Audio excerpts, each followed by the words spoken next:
Good evening, everyone, and welcome to the September 19th, 2023 Town Board meeting. Can we get everybody to rise for the Pledge of Allegiance to the flag? Sergio, if you lead us? Sure.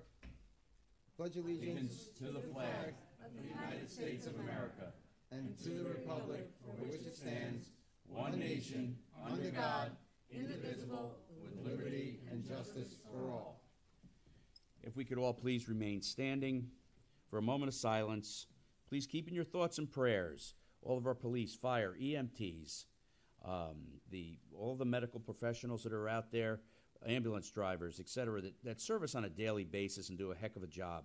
Also, our service men and women who defend our freedoms every day. We must remember that our freedom is not free.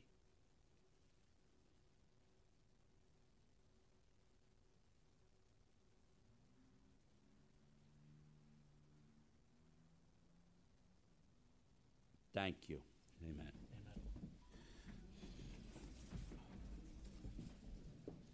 All right, starting on my right, let's have introductions. Good evening, Diana Quast, Town Clerk. Good evening, Councilman Ed Lachman, Deputy Supervisor. Good evening, Tom Diana, Supervisor. Sergio Esposito, Councilman.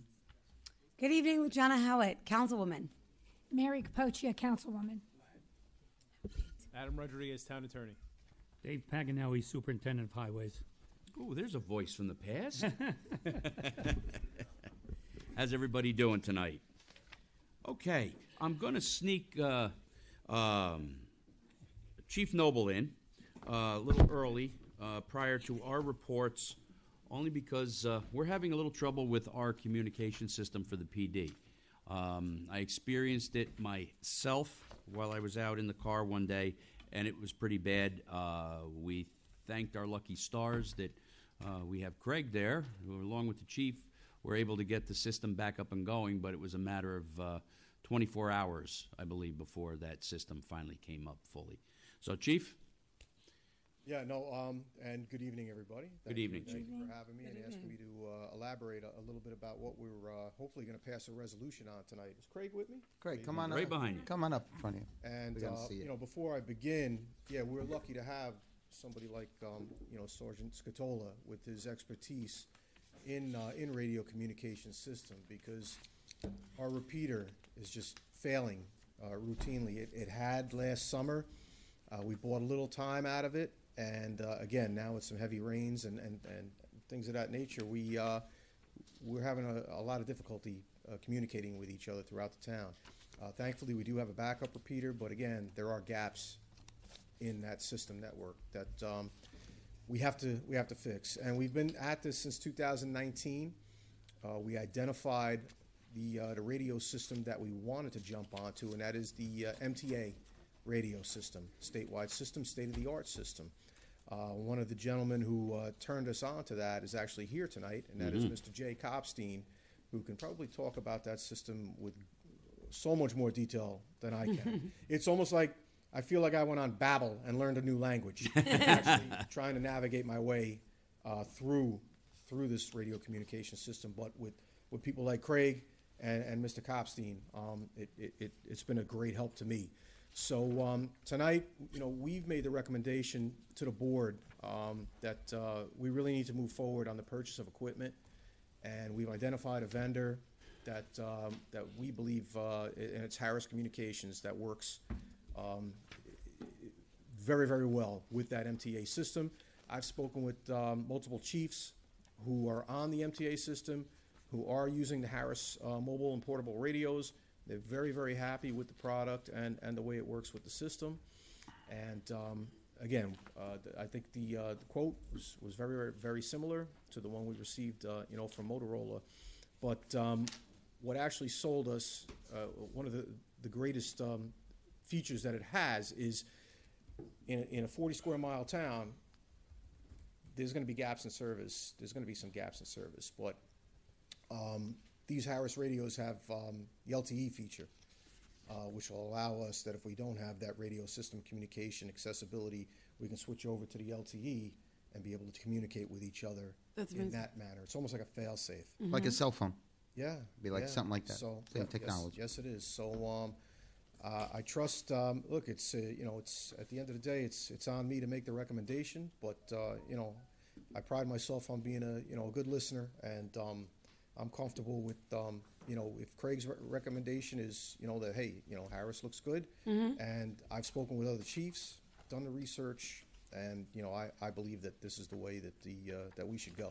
We should jump onto that MTA system, and, the cost realization, the cost savings, I mean, it's a big purchase, but again, we're dealing with a radio system, mid-nineties? 1998. 1998.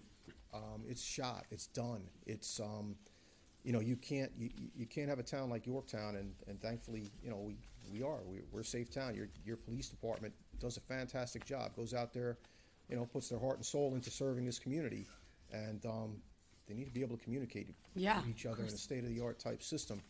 And not to forget anybody in this, but the gentleman with his shirt halfway unbuttoned to show that your chest hair is showing, Dave. Those gray little devils that are Yeah. poking out? But the nice thing is that highway, you're going to get our mobile radios. You're going to awesome. get our mobile radios to put in your highway trucks. That's and, great. That backup repeater, and we're probably going to have to do a little bit of work on our system. But that's the nice thing, is that we're going to turn over that equipment to you, and you all will be able to communicate with each other much better than you are Way right better now. than we are now, for sure. So, and that needs to happen with the increase, in storms and hazardous conditions that we just, we find ourselves, dealing with a little more frequency. So, to be able to communicate, you need to be able to communicate both in person, and for us, for those of us who keep this community safe and try to preserve life and property. We need this to happen. We need it to happen yesterday. So, It's critical. Like I say, I heard it firsthand, and I was across the street from where the accident had occurred. It actually was coming across like you were talking on two tin cans. And we can't have that for the safety of our residents and the safety of our officers out there who are responding to these things. I mean, we had that call this past week, which if our system went down at that point, it would have been mission critical. So, that being said, hey, my hat's off to both of you gentlemen for saving the town almost $600,000 with those recycling your police radios, which are in top-notch condition, other than the repeater. So, it's great. It's a win-win for the town. It's a win-win for the police department. It's a win-win for the highway and water department, however far these radios go. So just a couple of questions, right? I know that you guys have been discussing moving it onto the MTA system for quite some time. When did the discussion start? we started the initial discussions back in 2019, That's when you assessed that that we needed a new you system. needed a new system. Yeah. But there's just been one hurdle to cross after another. We were fortunate enough when we engaged in the conversation that there weren't many jobs on the MTA system. And that's when I mean jobs, I mean local municipalities. And now, a lot of the municipalities that have actually the Harlem or Hudson line going through their jurisdictions, they're getting priority on getting onto the system. We fall in the middle of that, and it is a value for the MTA to be able to talk because they're going statewide, so they do want the coverage, and that's how we're reaping the benefit of getting on this state-of-the-art system. It really is. So now I know that Wonderful system. I've been following it. I know that, to the best of my knowledge, I think the repeater has gone down Yes. already. This might be the third time that I remember, and every time it goes down, it seems that the window between it staying up and going down has been getting shorter and shorter and shorter. It just seems like the frequency is kind of ramping up, Yeah, we need and not slowing down. Yeah, we need to make this happen. Yeah. That's urgent. essentially what Yeah, I'm you here guys for. need to be able to communicate, and then the backup repeater still works, but the backup repeater doesn't have the range, and that would be a perfect fit for the highway department. And then I think that was your point, so that's great. I'm ready. I think this is you've been waiting since 2019. Yeah, we've made presentations to different Yeah. boards, and we've had vendors come up. If you know, many people who are here, tonight have been in the audience when we've had these presentations. So, it's, it's time. It's time to move on this. So, if we order, there's probably a 6 to 8 week, time to receive the equipment. And what we're working with MTA on is actually having them build up there on Quinlan Street so that our system works on the north end and the south end as best as it can. And from what we tested it out, we're over 95%, pretty close. We're pretty close to it, and we expect. You get yelled at by the man in the booth. We've tested it out, and All right, take care of it, chief. yeah, we expect higher than 95% coverage once that secondary site's finished. And you don't have to wait for the secondary site to finish to start No, of course using not. the product. So, Correct. let's say it takes hypothetically the 8 weeks. 8 weeks from now, you guys are going to be in a much better place to protect our town. All right. And we actually don't have, Sergio mentioned a backup repeater. We actually don't have a backup repeater. It's a repeater in another location that radios hit off of. Is that correct? Or is there two actually that we can use? At the moment, Yeah. There's really no, there's the old one and there's the backup. oh, okay. You guys pull the backup out in an emergency and plug it in or something like that. Is that accurate? Okay. All right. I think, I'm ready. I'm ready. Adam, you want to read that resolution in and we can vote? I'm gonna email it to you. Okay. What are you going to email it to? What's that? Can you email it to everyone? I didn't realize you wanted to vote on it right now. I thought we were gonna do it at the end with all the resolutions. All right, then do that, and we'll get a printed copy. Get done tonight. We'll get it done tonight. Anybody have any other questions? No, we're good. Thank Thank you, you, Chief. Thank you, Thank guys. you, Thank you. Sergeant. And, No, and thank you for the Chief- time and courtesy. Thank you very much. Thanks for the radios, They now have Chief. guaranteed you that they're not gonna jump over, so your order will go through, because I know we lost out because some of the people on the line needed the equipment. He's saying the process that we're not gonna lose our place. No, the equipment, the radios, the mobiles and portables, that, we can put that order in. It's the tower Oh, build. the tower itself. Right. Tower okay. build. So, but That kept getting pushed back. If you remember, we were trying to go to Piano Mountain. Yeah. We were looking at different sites all over town, and But this one bit, the Quinlan one is gonna, it's that's good. it. We're ready to go. Perfect. And That's they're working expedited for us, I appreciate it. Perfect. yeah, Great. which is great on their part because they don't have to. So no, and I know there's a courtesy to floor, and I saw Mr. Copstein here before, so I'm sure he can elaborate, a little further. I know he only gets a couple minutes, but I need to thank him as well. He's been of tremendous assistance, to our police department. Thank you, with, Mr. this Copstein. system. Thank you, Jay. He's been a good rabbi all the way around. Thank you. Absolutely. All I know is when I push the button, things work. Other than that, Yep. You hope. I hope. we have lots of confidence that this will work. Wonderful. Good deal. All right. Thank you. Thank you. Sarge, gentlemen. Sarge, Thank you. We'll get together next week for the Capolini building and for the cameras. All right. Yep, sounds good. Next week will be better. All right. Good, you got Yep. that going? Make sure your kids Perfect. ready 20 minutes tonight. Then I want to get together with you on other things Yeah. that we talked about. Ah, No, right. he's gotta make my football video. What? You got a football video now? Yeah. All right. I was the videographer. All right, for we're it. gonna go, I'm gonna do, the reports, from the supervisor. All right. There was a great event over the weekend, held for Jacob Cara this past Saturday. Thank you to all who attended, and your involvement in setting up, thank you for all that attended. And for all that helped set up that event. There was a live band. There was a couple of food trucks there. There was a cornhole championship going on. I don't think they were keeping score. Everybody was having a great time at the lake, and it couldn't have been a nicer day, right, Dave? Couldn't have been. Well, you didn't mention the watermelon eating contest. Oh, I missed that. Did you I win, missed Dave? that. Who won that, by the Did way? you win, Dave? I'm not sure who missed the watermelon, who won the I watermelon. think it was eating my contest. grandson Ryder. Oh, that's right, and he wore it well. And he did wear He it. wore it well. That's correct. That's correct. But great time there, and some nice money was made for the Akara family.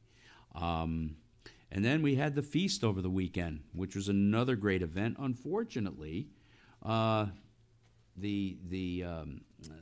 people who were putting the feast on decided on Wednesday, due to AccuWeather, that they were going to cancel the feast because you're supposed to have rains and high winds. Well, they never came. I kind of felt bad for them, but you know what? In a case like that, it's better to err on the side of caution than, have all that hot food there with the fryers and so on. Water going in grease is never a good thing. But, I want to give a special thank you out to our Parks and Recreations Department, our highway, our police, our fire, ambulance, and water department for making this such a successful event. I think a good time was had by all. We're going to be honoring Captain Kenneth Scroy in a fundraiser Wednesday. That's 9/27 from 5 to 8 p.m. at 5 John Walsh Boulevard in Peekskill. This is the flyer. I don't know if Tom, can you zoom in on this? How far?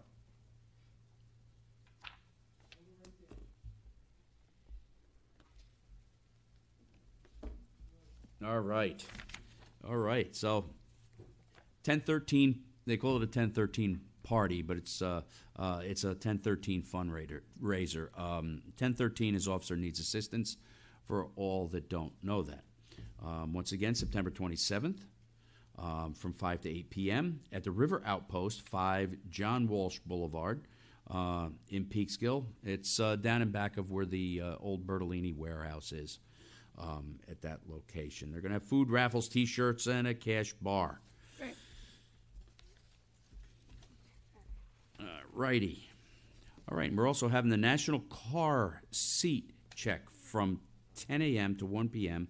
at Yorktown Police Department on this Saturday, 9/23, and that's for the child safety seats. Is that correct, Jenna?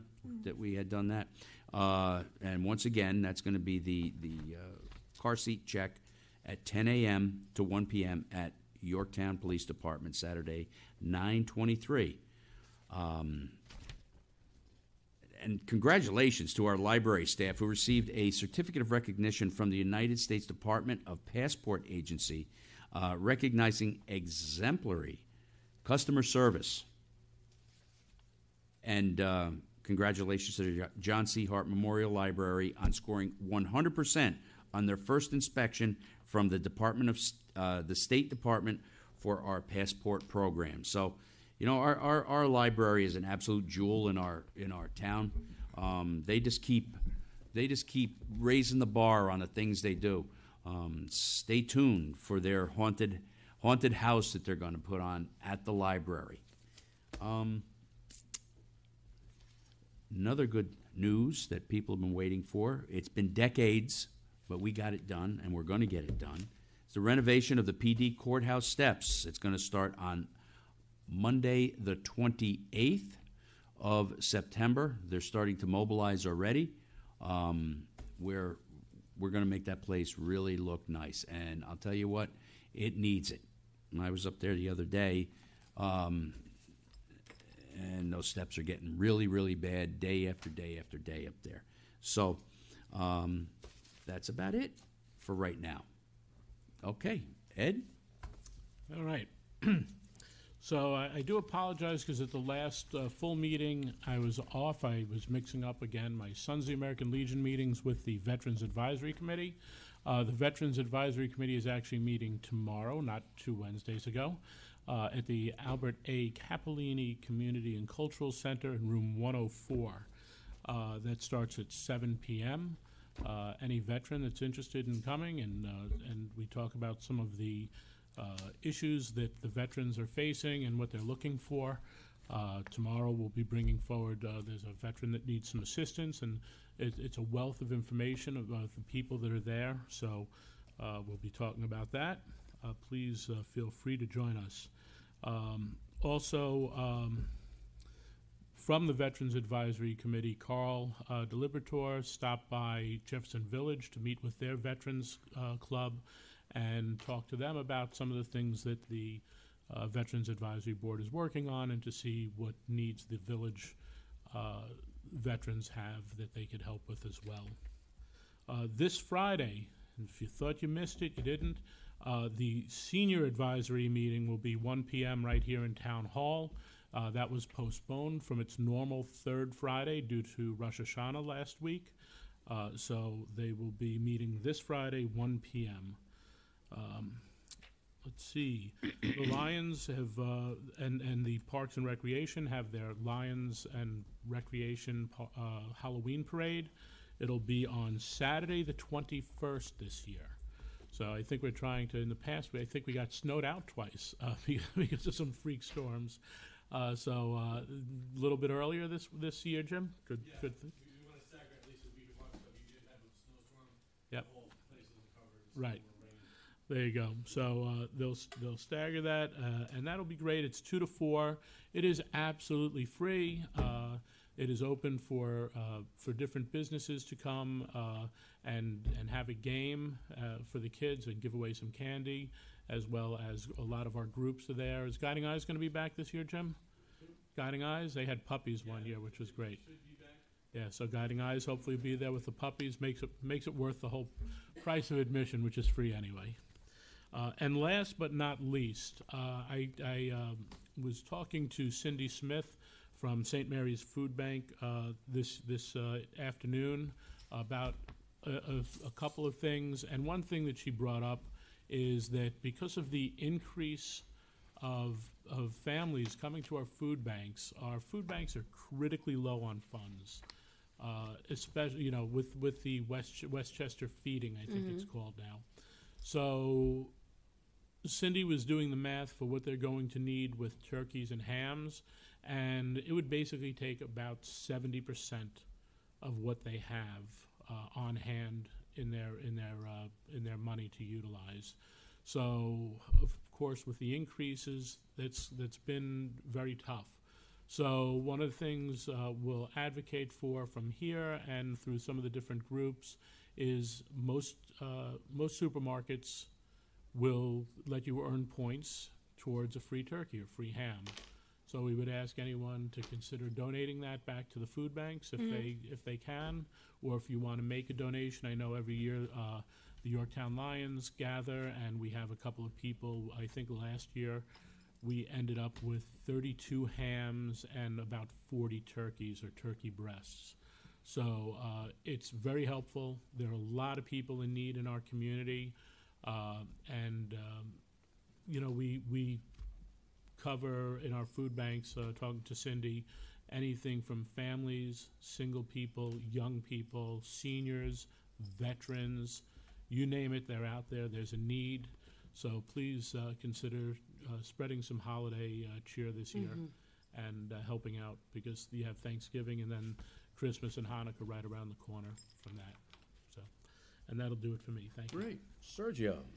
All right, yeah, so I just wanted to give a shout out to Patty Dickin, because I believe I heard that she was really Johnny on the spot with the Jake Arcara Fishing Derby, and it was a great event. Yorktown Husker Fall Ball Baseball is back in action, and so their games are going on, so it was exciting to see them back on the field. There was a grand opening for Hair Design Center, and also Kitchen HQ. Kitchen HQ is located across from the Cappellini building. They finally opened, and it's really beautiful inside, and they do everything for renovations and stuff and kitchen design. The Husker varsity football team did an amazing job. They played Mayapack, and they were down at one point by like 12 points or 13 points or something like that. They ended up coming back and winning the game like 19-17. It was very exciting. I put up a post about it, and I got to tell you, it was like a college-level experience. I mean, everybody was going absolutely nuts. And it was also, they honored first responders that night. Yeah. So what a wonderful event, and it was great to see them back in action. The San Gennaro Feast was really, it knocked it out of the park. It was packed. There was people there. I bumped into several people that I went to grade school with in the Bronx.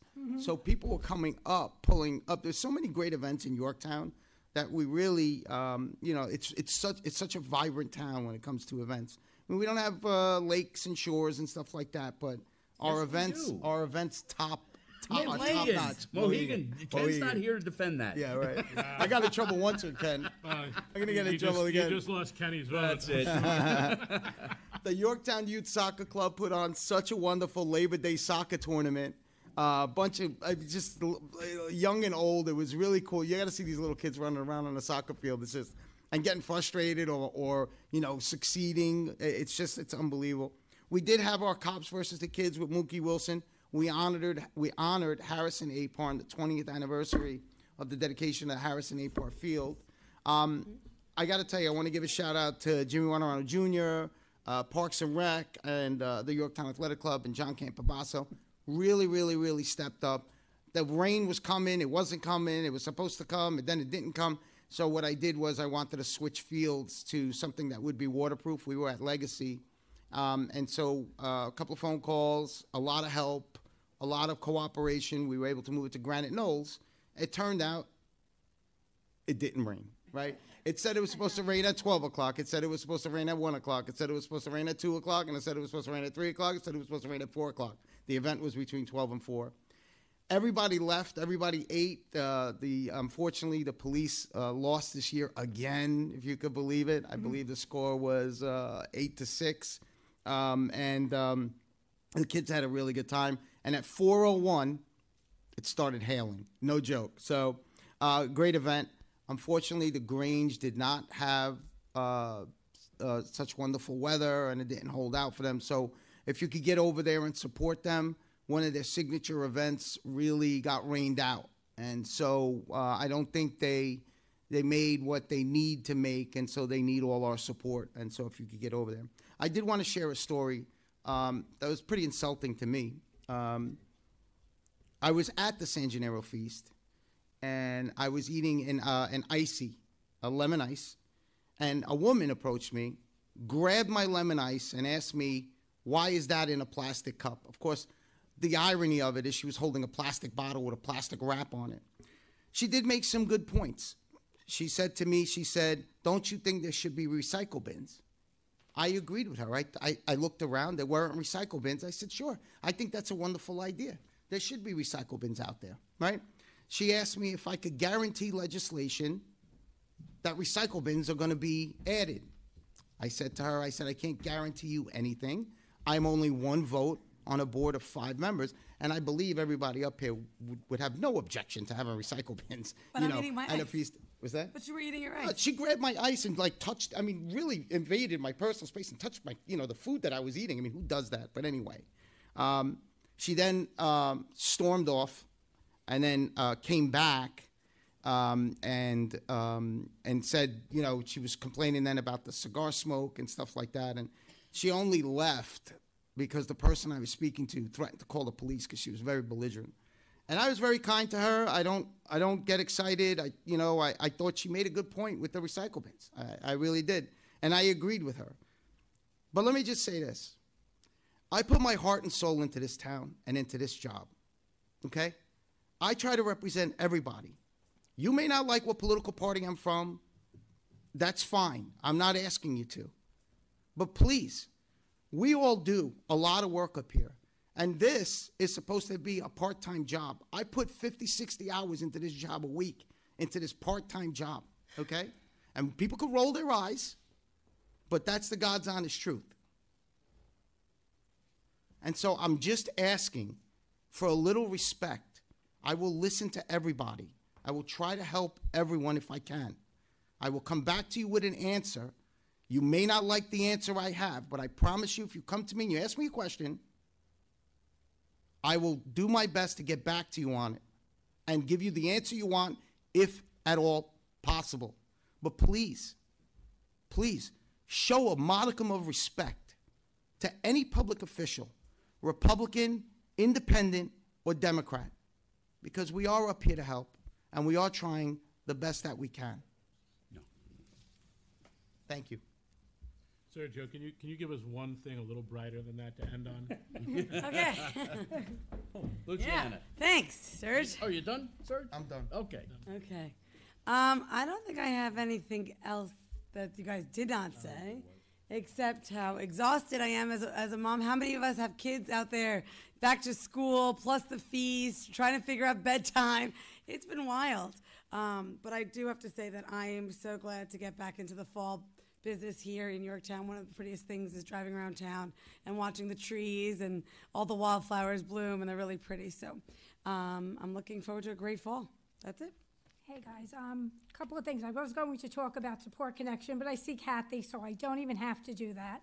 A little public service announcement. Anybody who has Con Edison, they are changing their account numbers.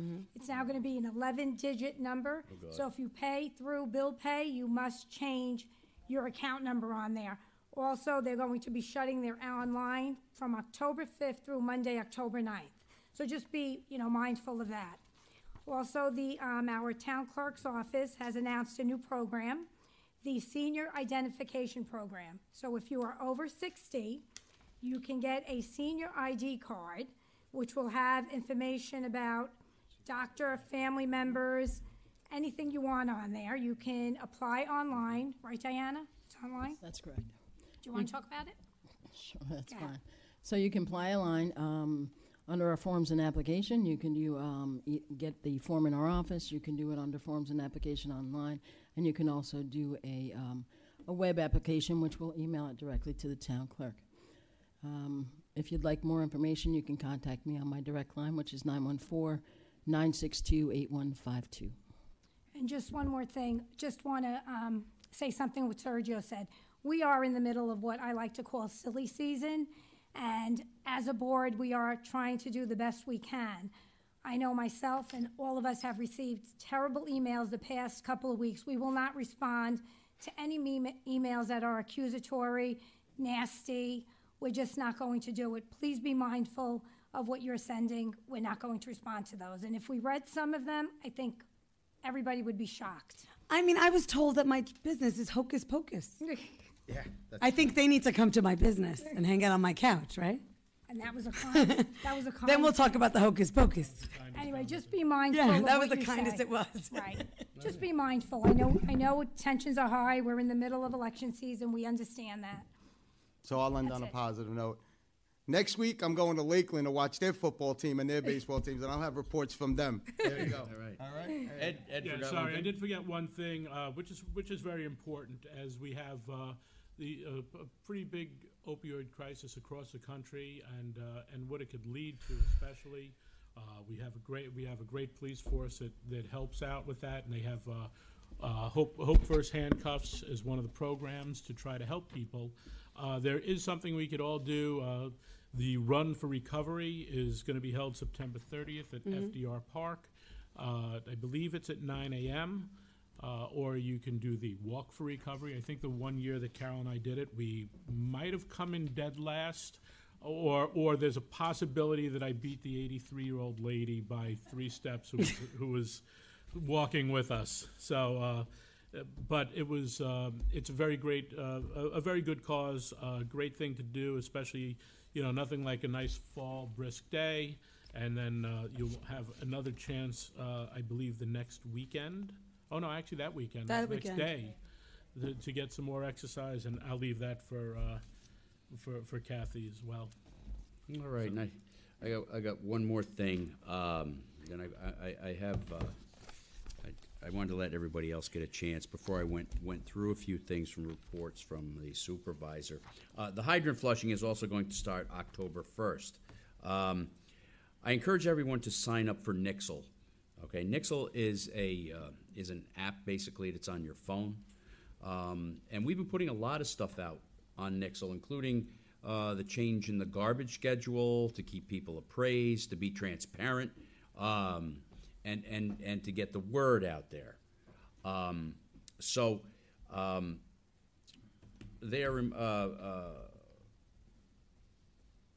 It'll also give you ideas on, or not ideas, but like if there's a water main break in front of your house or in your neighborhood, it'll tell you about it.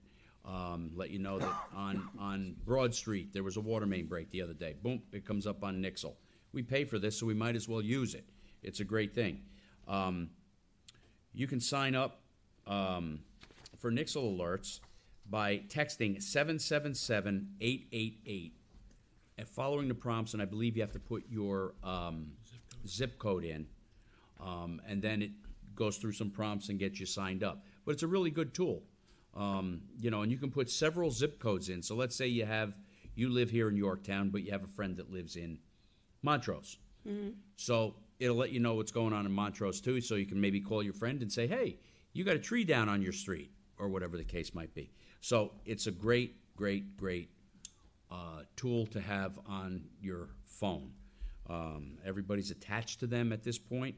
So I want to move on to a little bit about garbage. I've become more intimate with garbage than I've been in my whole life. Okay. My whole thing is I really didn't even want to know that we had a garbage contractor, but now I know all about them. So I'm gonna give you a timeline here. All right. On Monday, August 28th, I get a call from the chief of police at 10:30 p.m. When I get a call from the chief of police at 10:30 p.m., it's never a good thing. And he told me that Competitive Karting had all its trucks repossessed. Okay. Problem? No. Oh, okay. Oh, all right. On Tuesday, August 29th at 5 a.m., I went up to that yard and talked to the owner of that company to find out what was going on. And he had told me that he didn't know they were going to be repossessed. Well, that was bunk, because you don't get vehicles repossessed after just 1 month. Wednesday, August 30th. Oh, and on the 29th, they had 2 trucks left. One split body packer, one packer. Ineffective in the town of Yorktown. But they went out and did what they could do. Wednesday, same thing. Still didn't get his trucks back. Sent the 2 out. They made a dent. Really ineffective. We move on to later in the afternoon. I was able, through some, from getting some information from Luciana and my contacts, I was able to bring in 5 trucks for them to use for the next morning, and there 2 that remained for my residents here in town. I don't know any other town board, past or future, that could have done that in that short a duration of time. And I applaud this town board for it.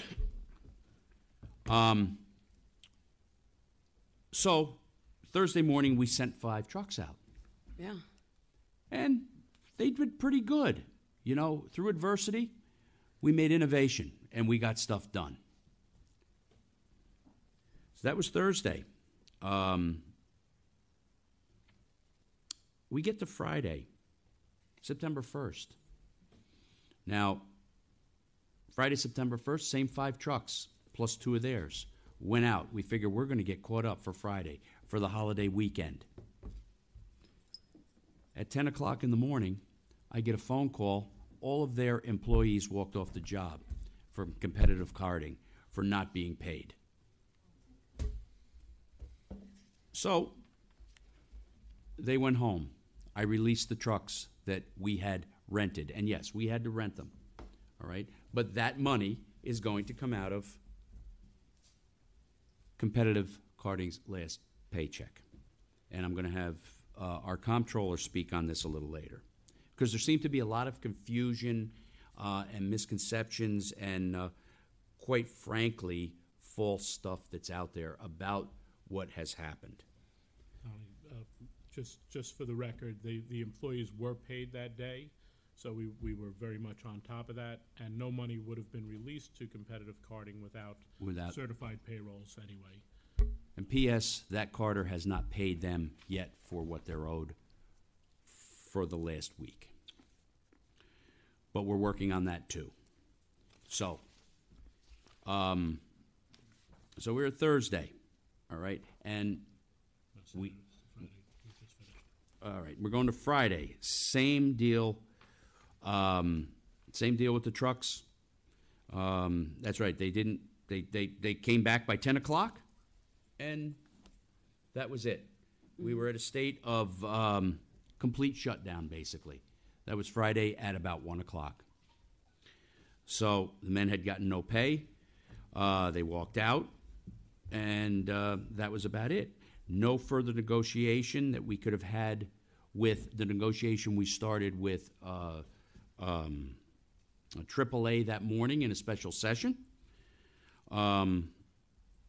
So I made a call to CRP, Sanitation, and they said, okay, we'll have 9 trucks in your town on Saturday morning.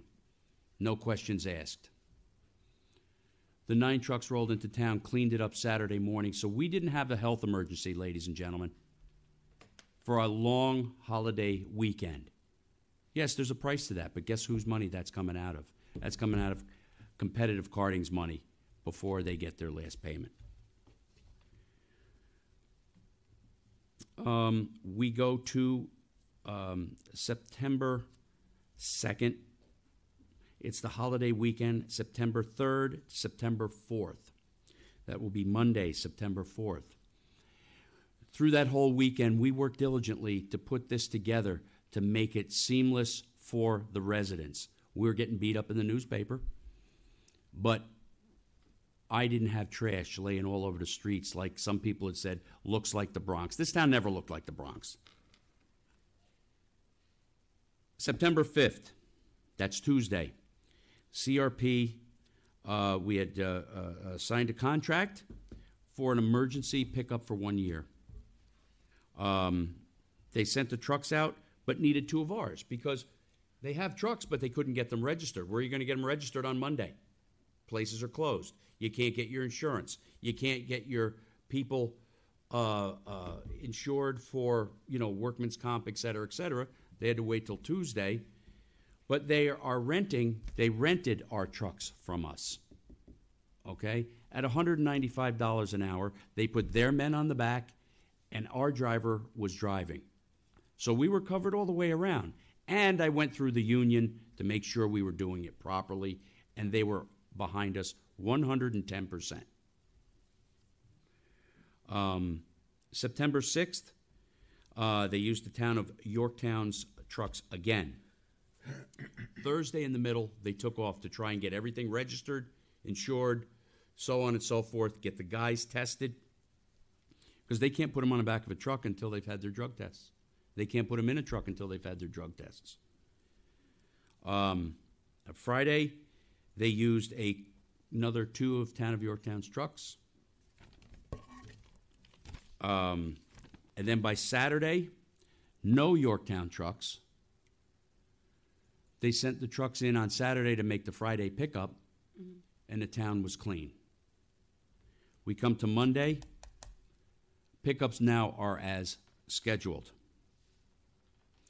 So I kind of wanted to go through that time frame just to give everybody an idea of what we worked through that weekend to make it right for our residents, to do the right thing. No garbage company is going to do it for 1 year. I made a phone call and got it done. And I would do it again in the same manner.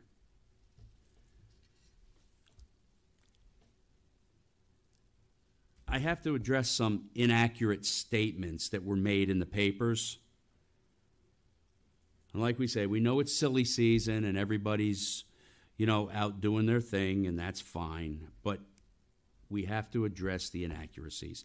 And at this point, I'd like to call my comptroller up here, Janelle, to go over some of the high points of what we've done, what it's cost, and we also have, there was a statement about a 9% increase in taxes. False. So we want to address that also. Hi, Board. Hi, Janelle. Hi, Janelle. And by the way, ladies and gentlemen, our new comptroller, Janelle McNeil, Okay, so please bear with me. who yells at me every day, by the way. No, never. I have not since I've been there. Not yet. Not yet. Not yet. Not yet. So like I said, please bear with me because I've only been on the job for 3 weeks. Basically, I think it was my first day when I came in, the garbage kind of hit the fan. He said, Janelle, help. Trial by fire. So our previous comptroller and our previous supervisor were the ones that, created the budget with the garbage contract. So my first 3 weeks in, I've been trying to dive deep into all the numbers, trying to analyze where we're at. Speaking to the point about the 9% increase, that I believe is coming from our 2023 budget. There's a projected 4-year financial model that is included in the budget. And this is projections. So it's based on a conservative worst-case scenario. We don't, overinflate revenues. We keep our expenses low. In the 2023 budget, you have your actual numbers that we bring in fund balance because our department heads and our employees really try to do their best job to keep the costs down, so that way we can have a healthy fund balance, and we usually then will return that back to the taxpayers. In the budget, when we do the projections, you always project worst case scenario. So we don't know this year how it's going to end up. So we don't plan for any fund balance in the projections. So if you look down at the bottom, it tells you that when you look at 2024 through 2026, we don't bring in any fund balance. Now you're comparing that to the 2023 actual, which we were bringing in $1.25 million. So it really skews the change, the numbers. So if you took that and actually said, okay, this year we're going to put in 1.2, it's relative to the past history regarding any administration, whether or not it was a Democrat or Republican, our history of keeping the taxes at a lower rate. Essentially, the 9% is without showing up with the 1.2 of the fund balance. If we put in the 1.2 in that number line, we're still staying in the same playing field that we've been at. Yes, as consistent correct. as possible. Right. They left that part out, though, in the newspaper. Yeah. Basically, it's if we didn't I have a don't- fund balance, we'd have to raise taxes 9%. But we have a fund balance. Janelle, could you just explain for That part anyone got left watching out. that may not know what the fund balance is? The fund balance is your excess, once you are done at the end of the year, your revenues, expenses. So like I said, if we're projecting low revenues because we want to be conservative, we don't know where actual they're going to come in at. And then say, we get extra money for, Sales tax. right, sales tax might come in higher, mortgage tax might come in higher, but if they don't come in higher, we can't plan for that. Right. The department heads do a great job, the employees do a great job. I mean, it's a testament just with the chief here, how fiscally responsible we are, looking at every contract that we're trying to do, repurposing and giving the money to, giving the radio so we don't have to spend money at highway. The same thing with the garbage. When it came in, it's trying to look at contracts and saying, what is our fiduciary responsibility to the taxpayers, and trying to do things at the lowest cost for the taxpayers responsibly. The fund balance, we always do a really good job trying to manage the budget so that way we don't overspend. And at the end of the year, that fund balance does go in, so we have a rainy day fund, and that we are able to use it to offset taxes the next year. What was our fund balance last year at the end of the year? We don't have our Well, final. the prior year, The I'm sorry, prior, I think we 2020. ended at, in the general fund, I think we were at 22 million. Yeah, I was gonna say, close to 23. Which is about where we want to be. Right. About Right. 20%. Well, it's a little bit higher, but Yeah. you also have to know that the last couple of years, because of COVID, we really cut back on spending because we didn't know where we were gonna end up, how the economy was gonna be, so we really tightened our buckle and said, to the department heads, really try to manage as lean as possible, because we don't know where the tax revenue is gonna come in. Are we gonna hit our marks and have enough to come in, So the fund balance in the last couple of years did build up. But now that we're back on track and, projects are getting done, we're able now to take that money that we had anticipated spending in those last couple of years where there were supply issues, or we just didn't have the resources to do it because there was restrictions on projects that we could do. So now we're getting back to investing the money back into the projects that need to be done. Thank you. Thanks, Janelle. Now, could you, on the garbage with Yeah. regard to what we have figured in as far as what it's going to cost us or not. Okay. So the last time when you went through your numbers, just so we can kind of like recap where we were at, is basically taking the purchase order that we had for competitive, where we ended up, and then we had $1.5 million on the open PO.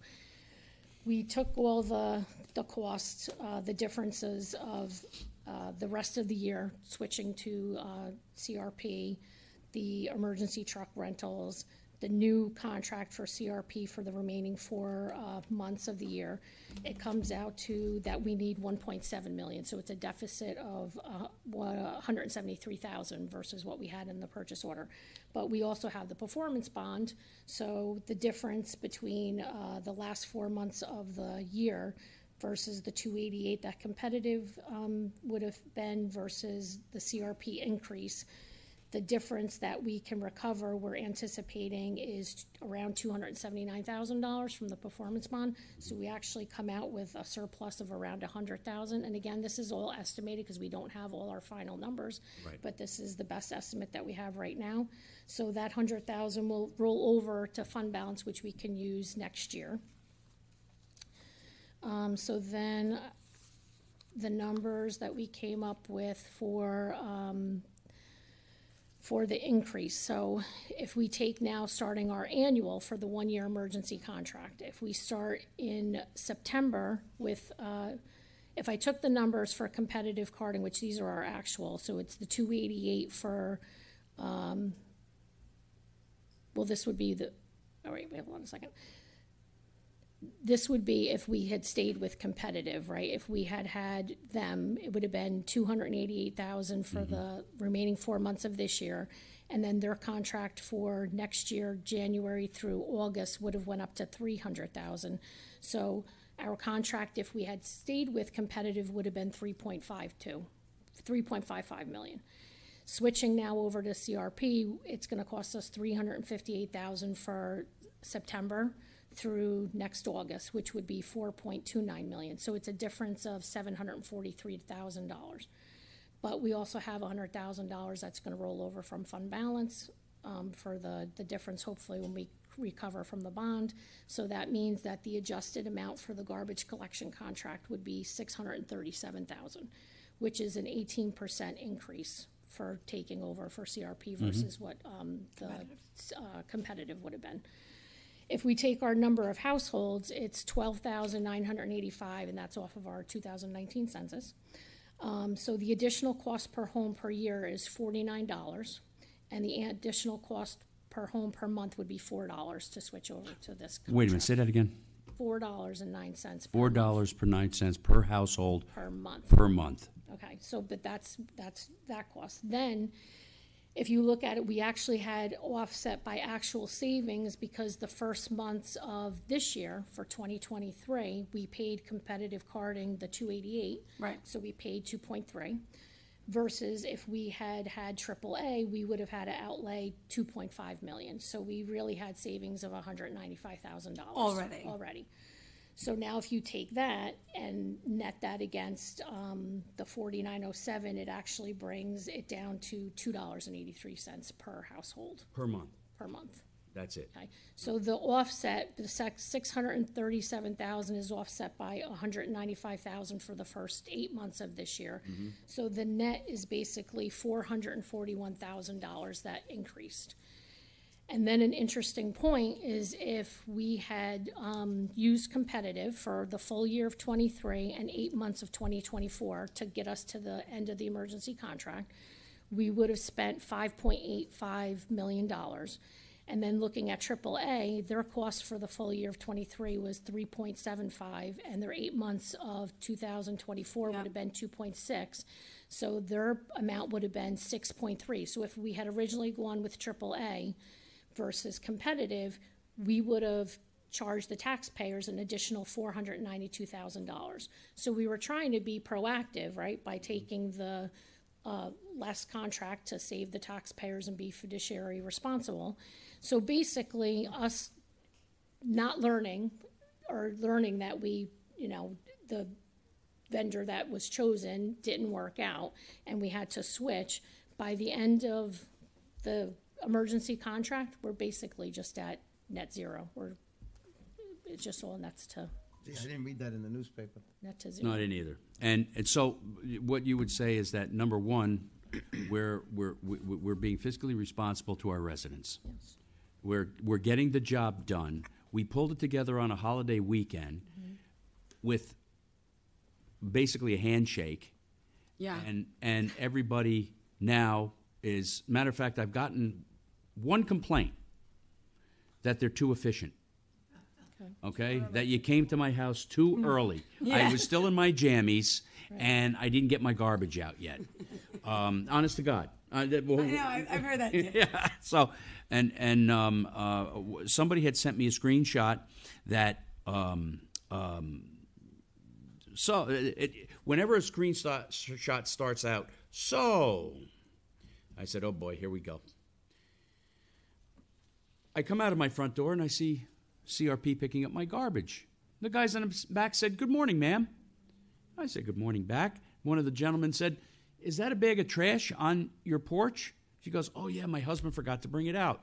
The gentleman runs up, picks up the bag of trash, and throws it in the back of the garbage truck and on their way to go. She says, now, this is service. This is what the residents of this town expect and deserve. That was all my right? friend, actually. And we delivered it. Right. All right? Running fast and loose with the money, would you say I'm doing that?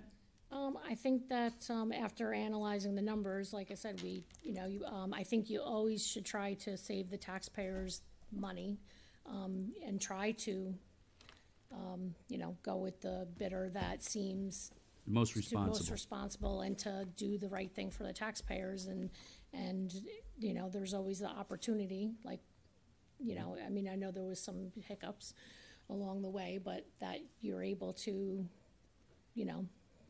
go and get somebody else and basically come out to, where we would have been anyway. Right. Right, so. Thank you, Janelle. We had a total collapse of our garbage infrastructure system here on Friday, that Friday, okay? Total collapse. We didn't have anybody. Nobody. It was done. By Tuesday morning, everybody was up and getting their garbage picked up. Yes, it was a day behind. By the following Monday, we're on schedule. I don't know anybody else that could have done that. I'm going to be honest with you guys, and thank you. You did a great job.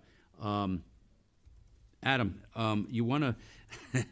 You're probably going to tell this next story because I want to be completely transparent. Want to read more? About My turn. about the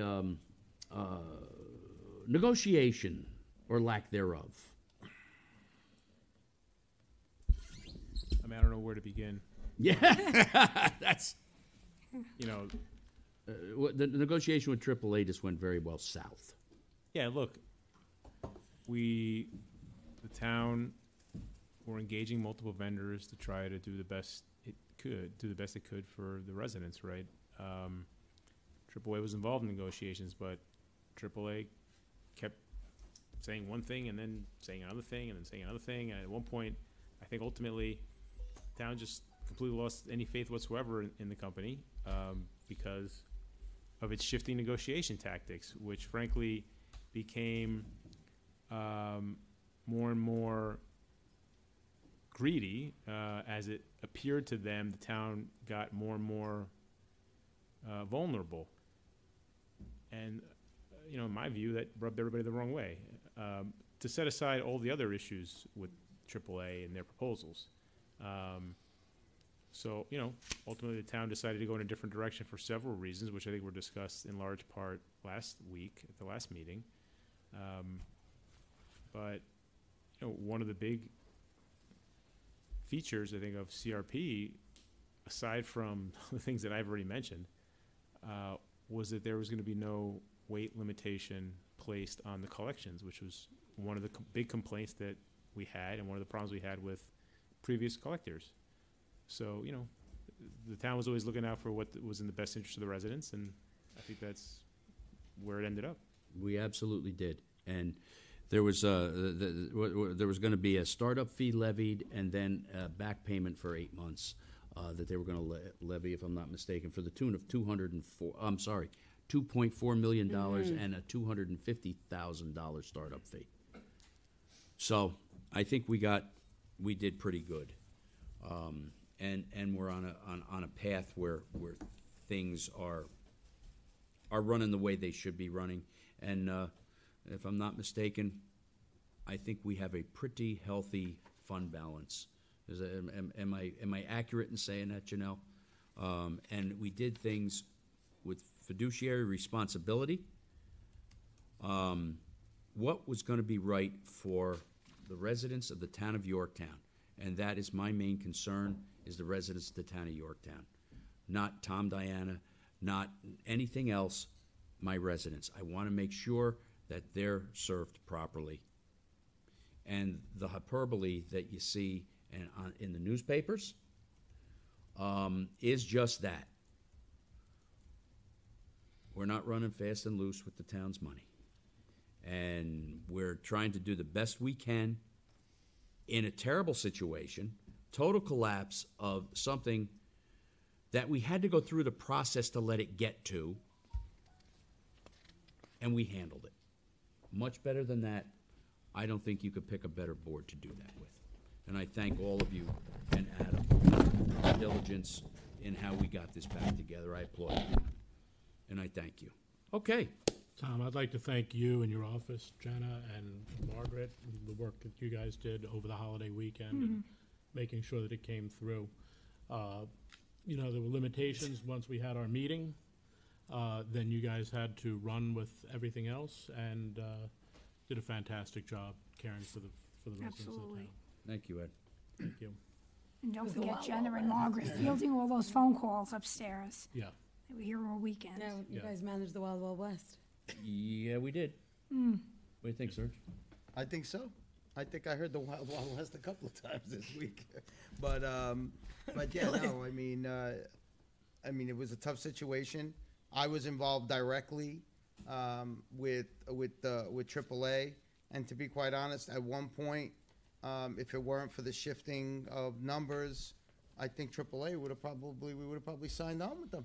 Yeah. And that was Friday afternoon, but you know, a lot of us lost faith in what they were doing, and then by the time things happened, we had to move on to somebody like CRP who really came in, swooped in, saved the day. They really did. So you know, and time was of the essence, and I think it was a great decision to go with CRP. And actually, the one last thing from me is that people said, oh, well, now the town's getting sued by AAA. But when we were in our closed session meeting, I was directed towards a lawsuit by AAA that they brought up against the town of Southeast. Ironically, they sued the town of Southeast for doing exactly what they wanted us to do, because they were the low bidder on a contract and they were passed over. So it just turns out, it just seems one way or another, and then there was another lawsuit against the town of Pelham, that if they lose a contract, you're getting sued. So it's just, you know, some people are litigious. You know, you want us to do something, you sued someone else for doing. It just doesn't make sense. Well, and during the negotiations, they told me point blank, if they didn't get the contract, they were gonna sue. And they said it the other day to the judge in the case, that they're gonna sue us now over this new contract. So this is, you know, It is what it the is. way of the world today. It's crazy, the stuff that we had to deal with, and the goalposts just kept moving the whole time.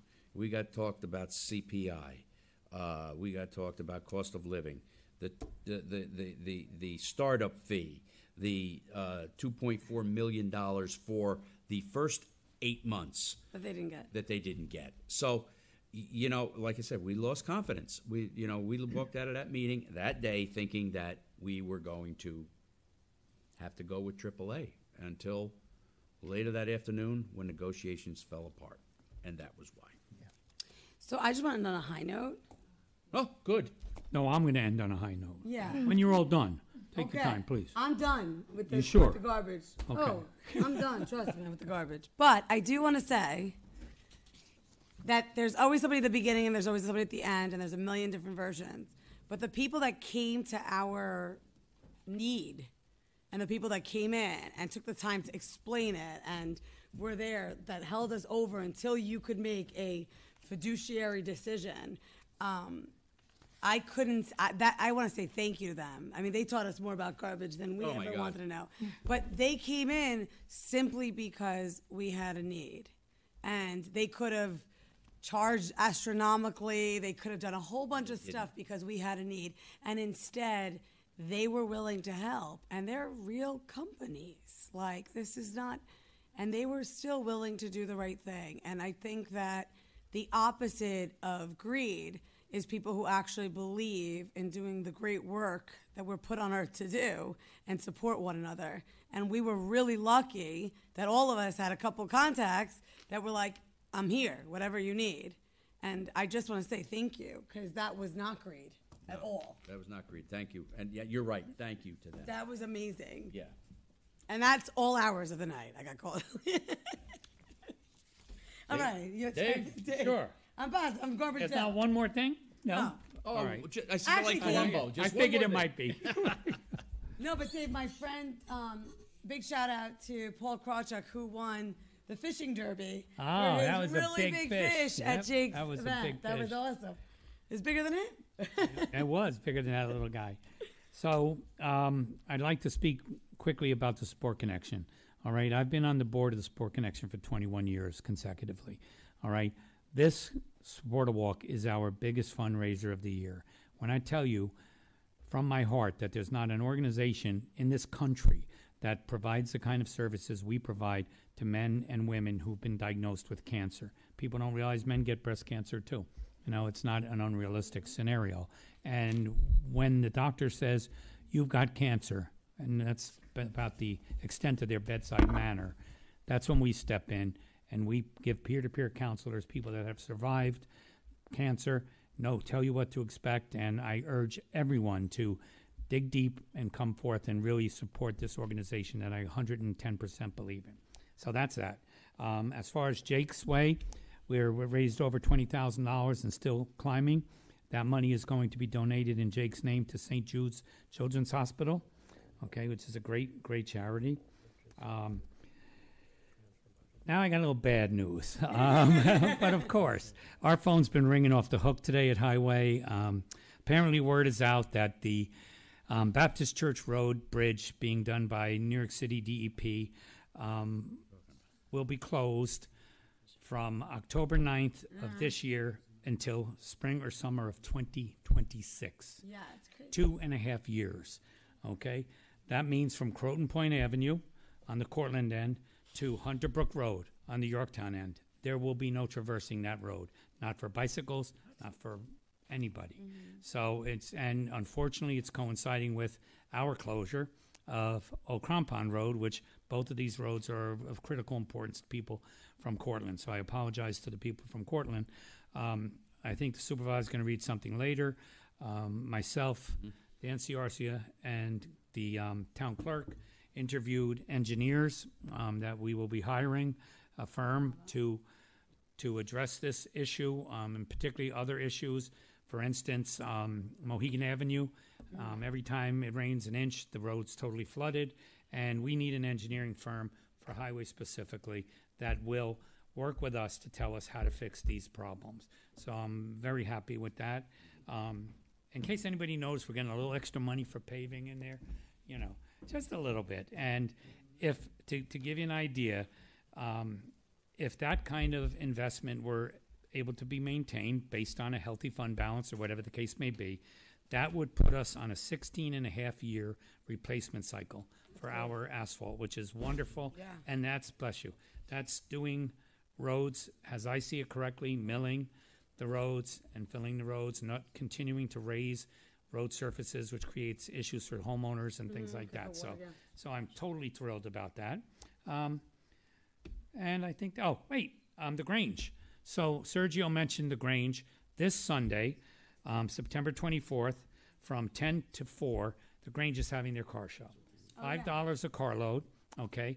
There'll be tons of classic cars there, but also Highway and a lot of the other town departments will be there with their big trucks. And bring your kids, let them climb on the trucks.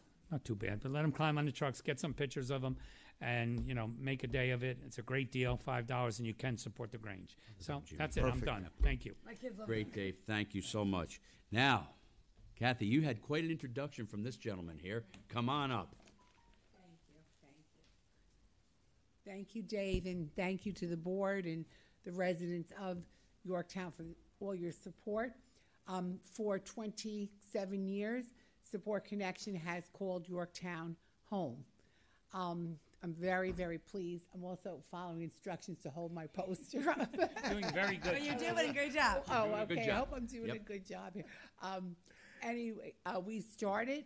I opened the door. I'm the founding director.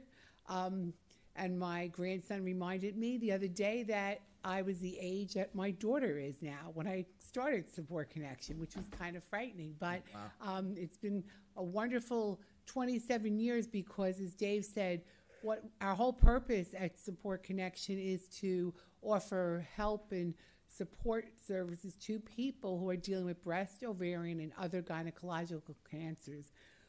What sets us apart from anyone else is the fact that all of my counselors have had cancer.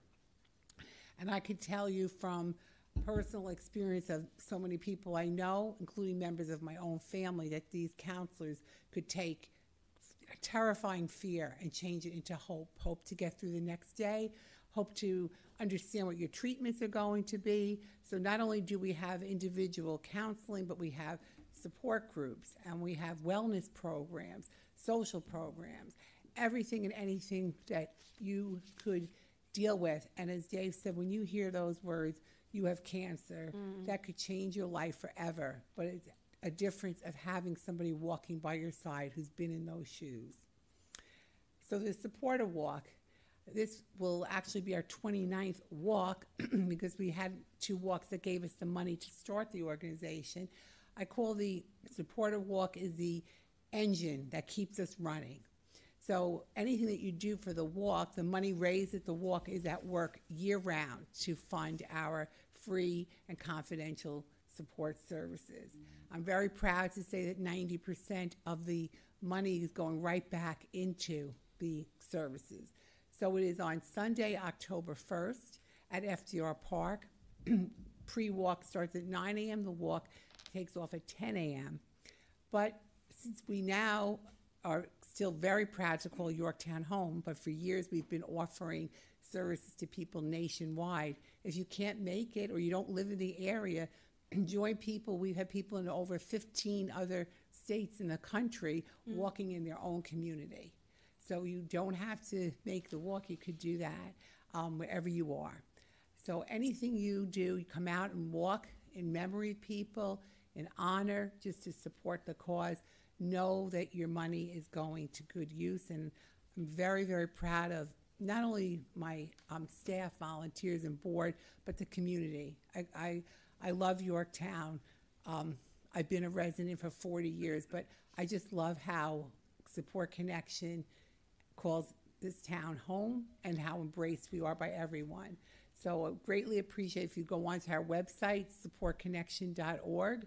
You can find out all you can about the walk, and if you can make a donation of any amount, whether you can walk or not, I want to thank you from the bottom of my heart. It means a lot.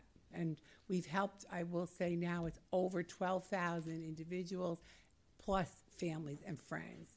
And unfortunately, we're not going to be able to go away. There's still this is around, but while cancer is here, we will be here to help everyone. Thank you. Thank you, you, Kathy. Kathy, I'll tell you what, your organization is such a laudable cause.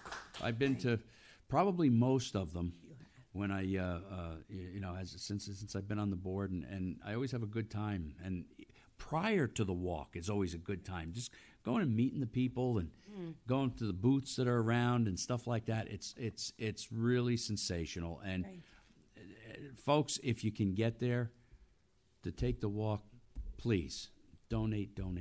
It's such a laudable cause. Dave's been involved with it for a number of years. Yeah, we won't let him go. Don't let him go. Don't let him go. Dave, are you walking this year, Dave? I won't have my new hip by then, but I may be walking, but I'd be like you in the thing that you walked Yeah, in. okay, that's good. There'll probably be a few 90-year-old people beating me in walkers. See me so I could sponsor you in honor I'll of my bring the friend's wagon. wife. Thank Let's you. do my wagon. Think you got a Thank wagon? you. all. Yeah. Thank you, Kathy. Always very supportive, and it do you- means a lot. Do you need a pair of big scissors this year? You know what? Absolutely, bring them if you don't Well, mind. I actually Or- don't know if I'm going to be able to Okay. be there for it. I Sergio might be, will but be. if not, I'll drop off a pair at your office. so you Okay, have we're- them. I think See if you can Sergio's sharpen coming. them, Yeah, I because got some people too. seem to be having a hard time with them lately. I actually won't be out scissored, so I bought 40 inch. I got the biggest pair. Oh, Jesus. And they're gold. They're gold. yeah. They're so big. Thank you again, and Wonderful I know, purchase thank on you my all part. for your hard work. Thank So, you. Kathy, I've seen your office from the inside because for the work that we do, and your staff, you are just simply wonderful people, and the stuff that you see in there. Sometimes I catch a glimpse, or it's just amazing, and the fact that your counselors have had cancer can really speak to the. I don't want to say issue. I don't know what to say. Topic experience. to the experience, and it it's makes really a wonderful, and we're happy to have you. And you're so wonderful. Thank you. I really appreciate it. And every day, I go back into work, and some days are much tougher than others, and not every story has a happy ending. And and I know it on a personal level from Yeah. my own loss in my family of my dear husband. But it's about the hope. It's about getting to the next day, and it's about knowing that you're not alone. It really makes a huge difference. So thank you all. I really appreciate Kathy, what thank you you for all your work. Thank you for everything Yeah, you do. God bless Kathy. you, Kathy. Thank you.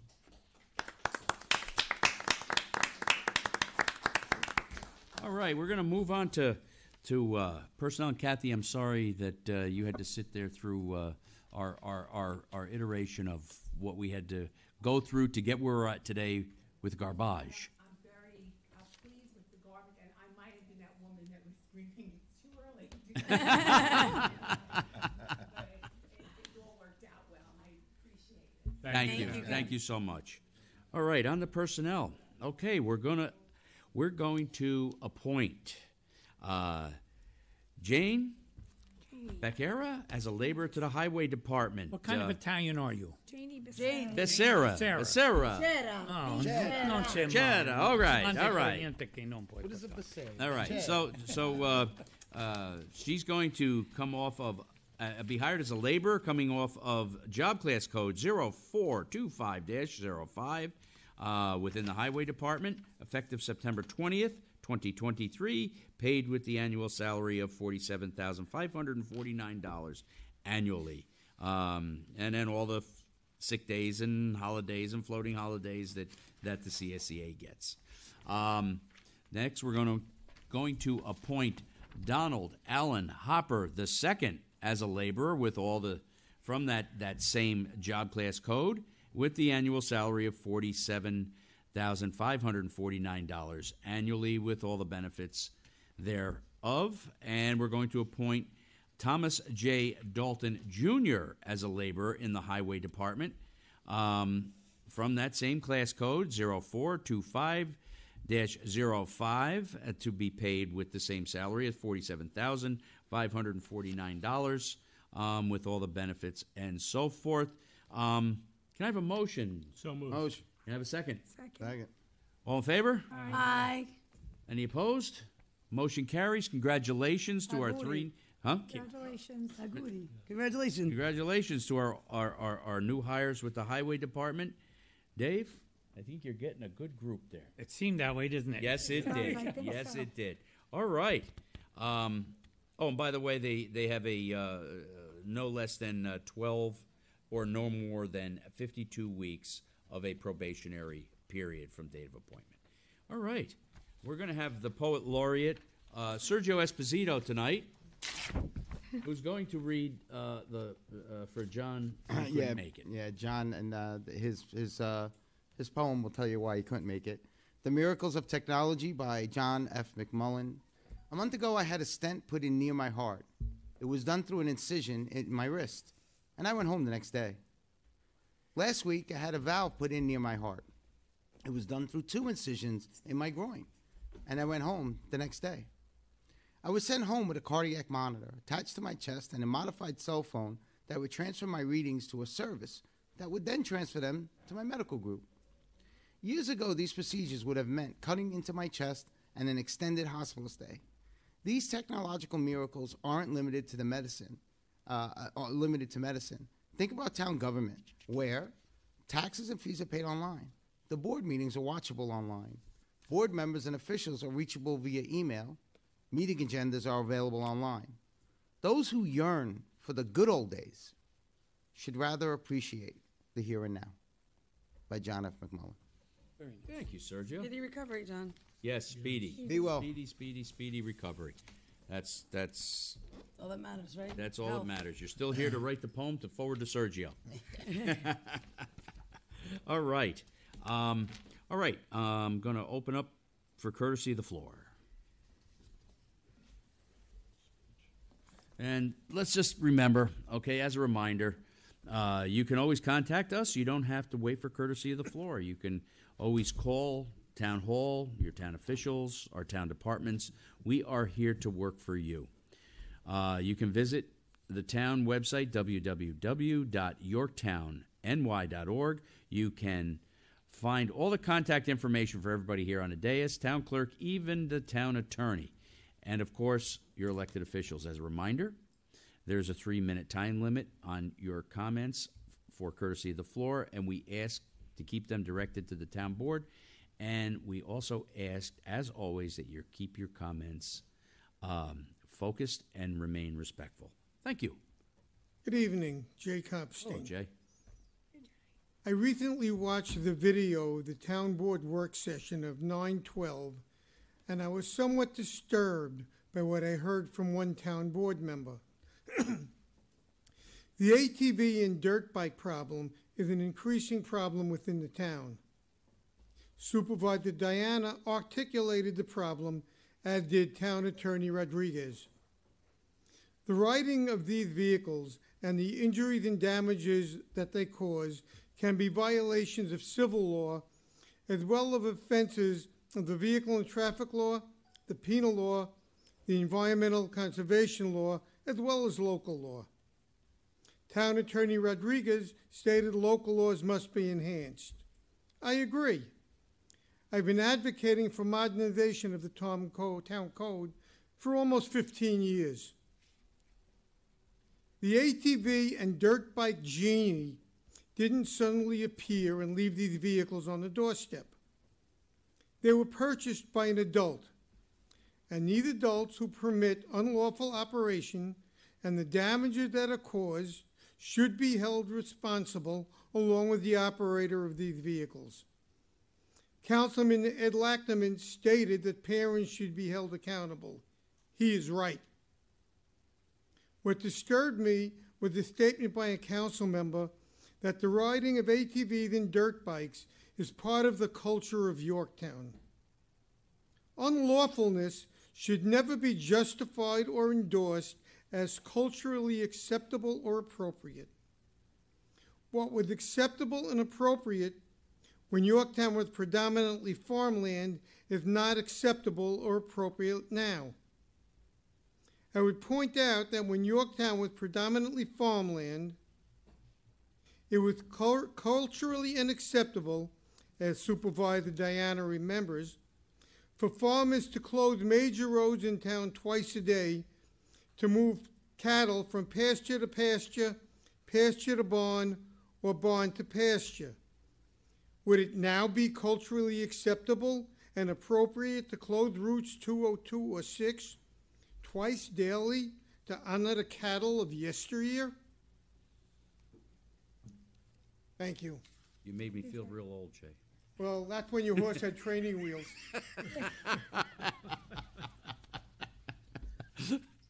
My mother-in-law talks about that. That's where the police station Yeah. is today. It was. Yeah. Hi, Ed.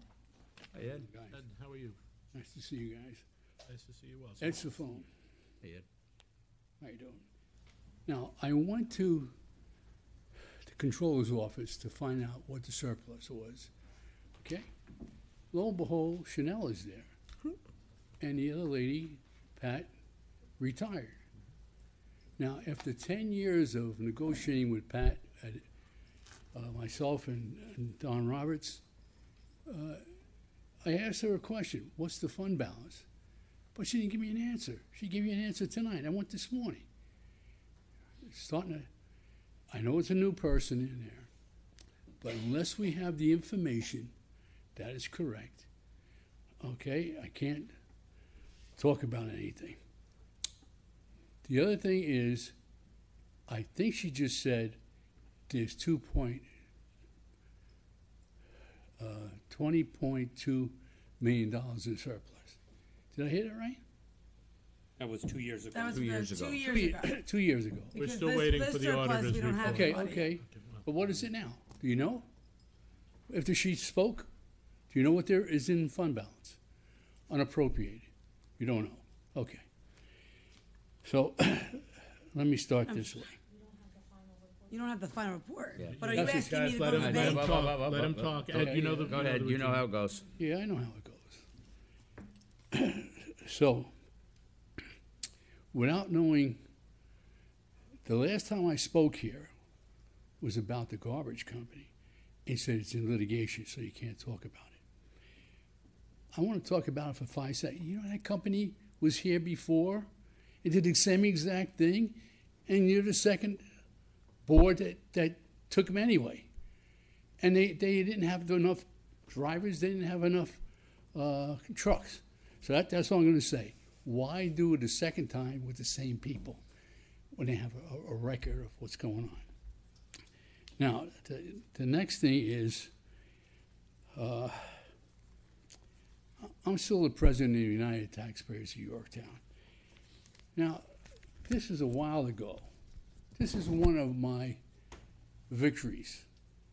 They wanted to move the highway garage to the sewer plant. And it was going to cost $4.8 million.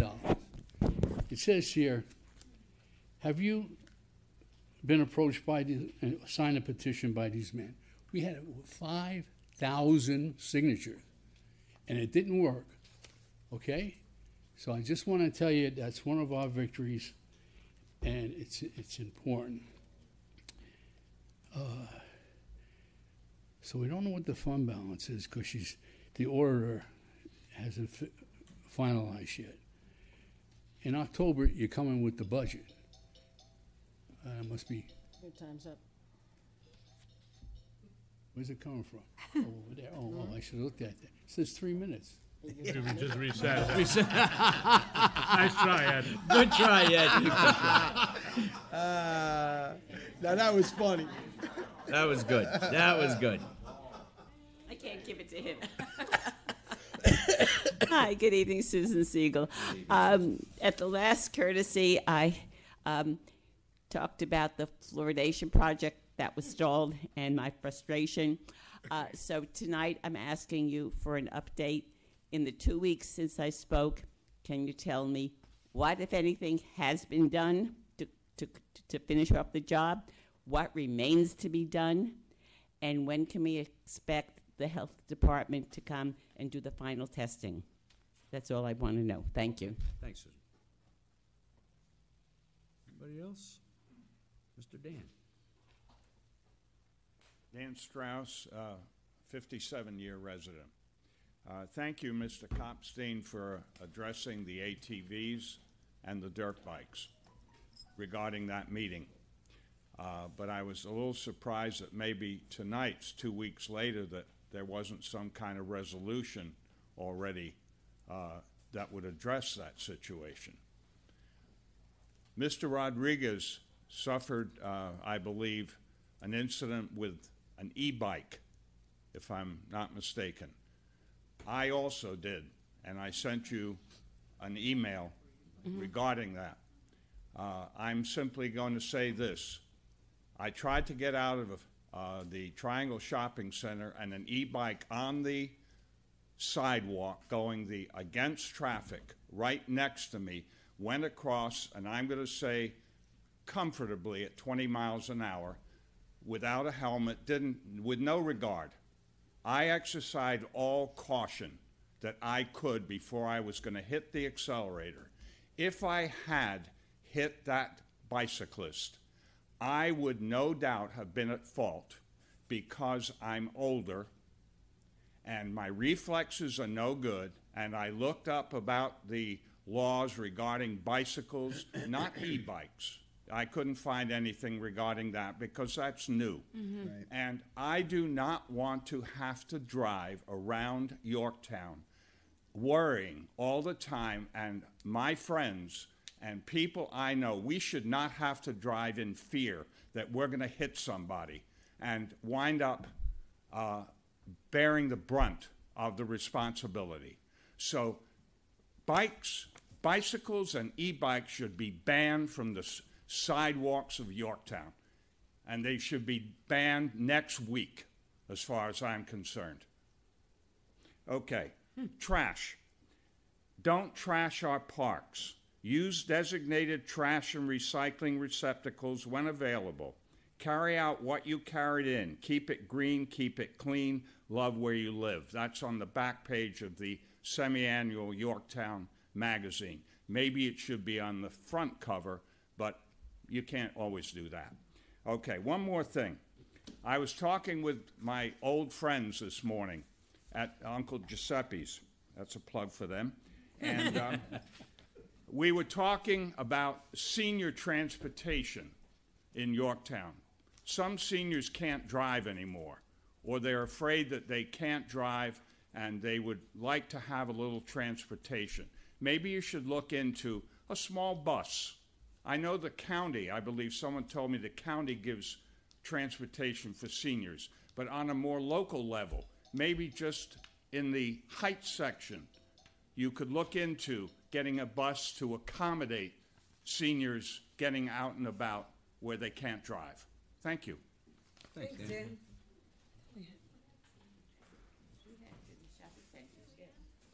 Isn't she just gonna see the Oh, Sarah? Good evening.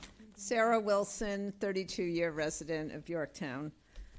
I wasn't planning on speaking, but Councilman Lachterman, you reminded me about the community food pantry, and said thank you for mentioning the need for turkeys and hams for their Thanksgiving distribution. Additionally, they also need all the other fixings for the holiday dinner, so the cranberry sauce and the stuffing and the gravy and the canned vegetables and everything. You can donate all of that, even lasagna for those who... Noodle kugel for me. Yep. That's, but even before that... I'll get you one. All right. Even before that, I did want to let our residents know that this community food pantry is starting to host their winter coat drive. It's starting to get a little chilly. Summer's coming to an end. So they're looking for clean, gently used coats, mittens, gloves, hats, and scarves for all ages, male, female, adult, and children. So as you're opening up your closet, getting ready for the cooler weather, look at what maybe your kids have outgrown and you can donate to the community food pantry.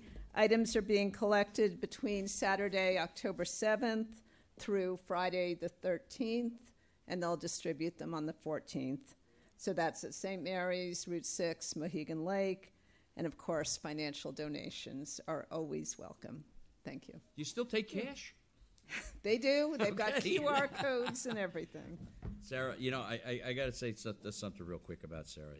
No matter where you go in town, if there's something that she can volunteer for, she does. If it's not fixing stuff at the cafe, it's helping out the church or flipping burgers at the Grange. Yeah. Thank you, Thank you. Sarah. Thank you, Zach.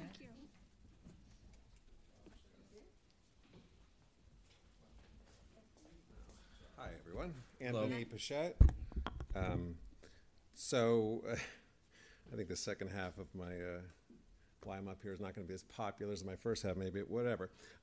First, a couple general questions, if you guys know the answer, if you could speak to it. At the board meeting where at the links at the golf course, Chief Noble, I would have asked if I thought about it, but he mentioned an incident where he said he was running late because there was a suicide by cop event, or they were trying to do something like that. I don't know if anyone remembers that meeting, but I just wonder if anyone knew about that, because I haven't heard anything about it anywhere else, so I wonder if you knew. They transported him, but yeah, okay. Is that what happened? Yeah. Oh, thank you. Hang on, See? hang on. Well, you can't talk, but other people can talk. Just to be clear. As far as the cell phone plan you guys were talking about, I know the chief also spoke to that it was mentioned last year, and it was the same urgency, and I was just wondering if you could speak to what happened in the year since I'm sure you guys are all very supportive of what the police would want, so I wonder why that now is the same. It was almost deja vu when I was watching it. It was the same thing as last year. A couple things. I'm always happy when you're here because I love to talk about your stuff. I just want to say a couple just thanks, like to you and to you. Whenever, like when I came up before, I really appreciate you guys speaking to the resolution, what's going on, because a lot of stuff you look at that, and I feel like I come up a lot, and I'm semi-informed, and I'm clueless. So I just appreciate you speaking and maybe over-speaking, but that's okay because I think it's good for us to know. So. To go to the second half, I do want to speak to the. I understand the problem and the ATV situation and the e-bike situation. I just want to speak to also to another situation that is also deals with the vehicles that is very deadly and causes injury, and that we just accept to be okay. I'm just wondering if we at some point talk about a way to make it safer just to exist and walk around as far as motor vehicles. I talk repeatedly about my street. I understand people's frustration with e-bikes and other bikes. Like, I really would like to have a long discussion about that, because I think that would be helpful instead of people just yelling at each other about that.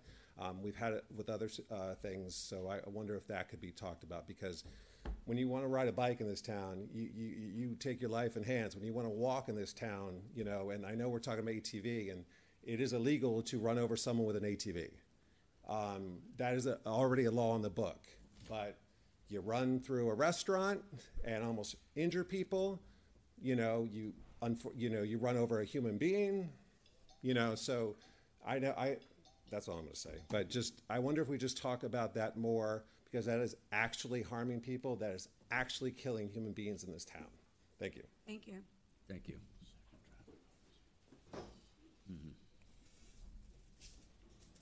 Jan Mirchandani, just again, transparency. I'm running for supervisor. I wanted to thank you all for the clarification on the numbers about the trash contract.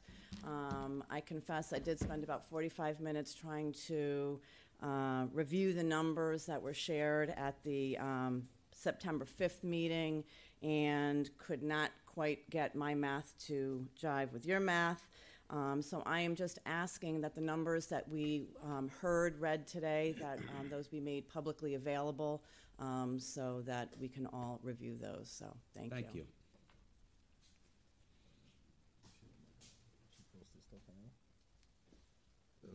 Brian Raphael. Brian, how are you? Brian. Very well, nice to see you. So I was just calling up to find out, 2 weeks ago I had asked you some questions, and I know you got all wrapped up with the garbage, and so I didn't hear anything at the end of the meeting, and you were gonna speak to Dave about it, so, and he told me a little bit outside, and Okay. then you were gonna find out about the tamper, which I think you're just talking about a plate tamper that you sent me in text messages. I don't think they have one that goes on the bucket of the backhoe. And so basically, I'm just trying to figure out what's happening. And then my other question is just, so I'm looking, you announced then 3 people from laborers that got hired for highway, but I'm just wondering, why are there nobody that put an application in that lives closer? Wappingers Falls, Poughkeepsie, 45 minutes to an hour away. So if it's a snow emergency or whatever the emergency might be, now we're 2 hours before they get down here with the bad weather? So I'm just wondering about that. That's all. Thank you. Thank you, Brian. Thanks, Brian. All right, anybody else?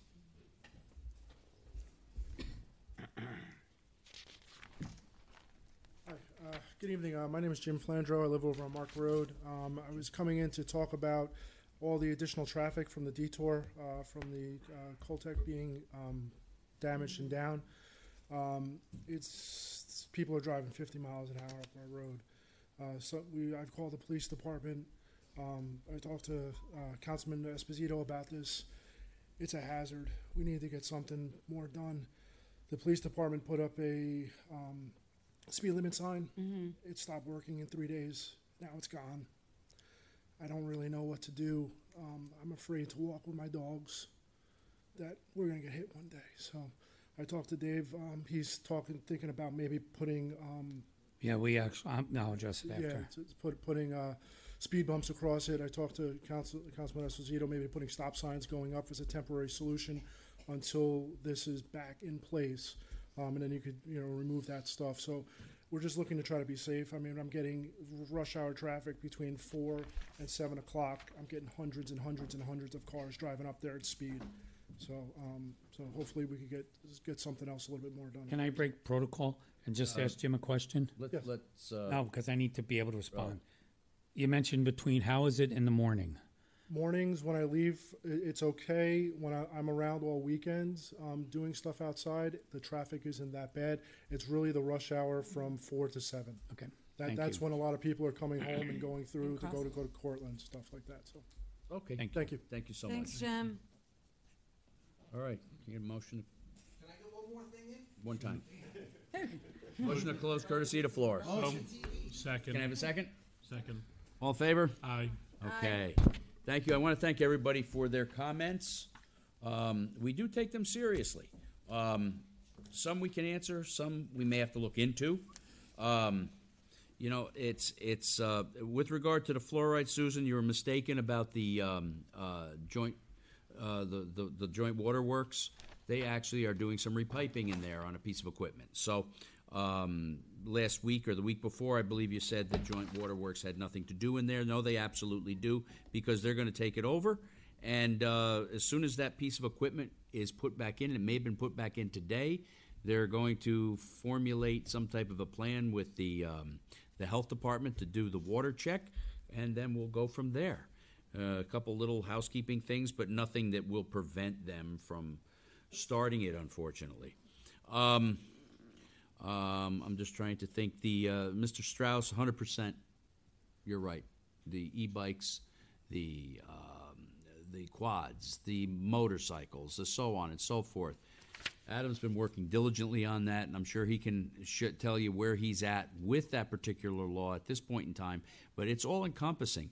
These e-bikes have emerged. They weren't here. It seems like they weren't here last week. Now all of a sudden they're all over the place. But it's interesting that how bad they become, and there's no license that you have to ride these things. I can remember when they first came out with mopeds, wherever they came from, they did like 18 miles an hour. You didn't need a license. It didn't have to be registered or anything else. These e-bikes are doing 30 miles an hour, some of them, and now there's an app on your phone that you can increase the speed on them by going in somehow and doing that. I don't know how. And just real quick with Anthony, if I remember, we had brought up about the bicycles back at the T-bar that night, and you had gotten up and mentioned that, well, they're just kids. Yeah, they are. But they're kids that are going to hurt somebody, as we saw right down here on Hunter Brook Road. And we're going to address that. We're going to address it aggressively, and we're going to take serious action to the kids that are doing this. But one thing we do have to remember is that they are kids. They're juveniles, a lot of them. But we are going to have to go after who owns the bike. And when the cops do identify these kids, and they will, that quite possibly the parents have to be gone after at that point in time. Years ago, I guess we bought our own bikes, but now the parents seem to buy most of the stuff the kids have now. They may not be registered. So it's not a registered motor vehicle that's supposed to be any place, and you don't have to have a license to drive it, I don't believe, unless it's on state property. If it's on private property or state or local property that is has a sanctioned area, I believe you have to be a licensed operator, or possibly even have a safety course. I know in Massachusetts they do. I don't know about New York.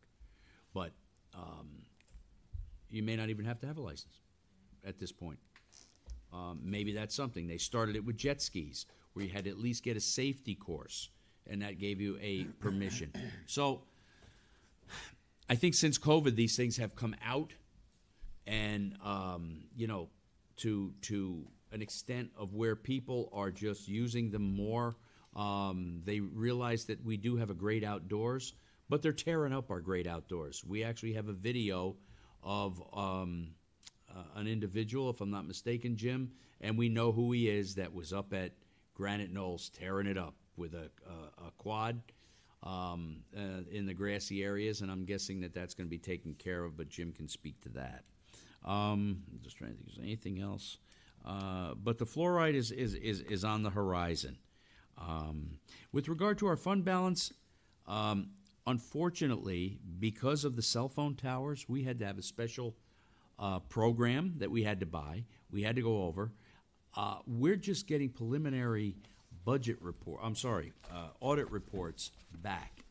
I do believe that we're going to have a healthy fund balance, but where exactly it is right at this moment, we're waiting for the auditors. We're still waiting for the auditors. There was a major holdup with the, what was it called? Debt book, right, Janelle? Where we had to get a program, plug the numbers in. But you have to remember, these cell towers change hands. They go from cell phone company A, cell phone company B will buy it, and the lease has to change with it. But we got to go back and find out who owns it now. And they weren't very cooperative, if I remember correctly, which is something else we're going to have to straighten out within these leases, that they must notify us. And we must be able to reach in and say, okay, cell phone company B owns this tower now. We can call them and get the information that we need. It was a deep dive for us to get to where we had to get to where we can get our little preliminary audit report that we are at right now. So, all right, Brian, you already talked to... I'll speak to Brian's issues. Okay, very good.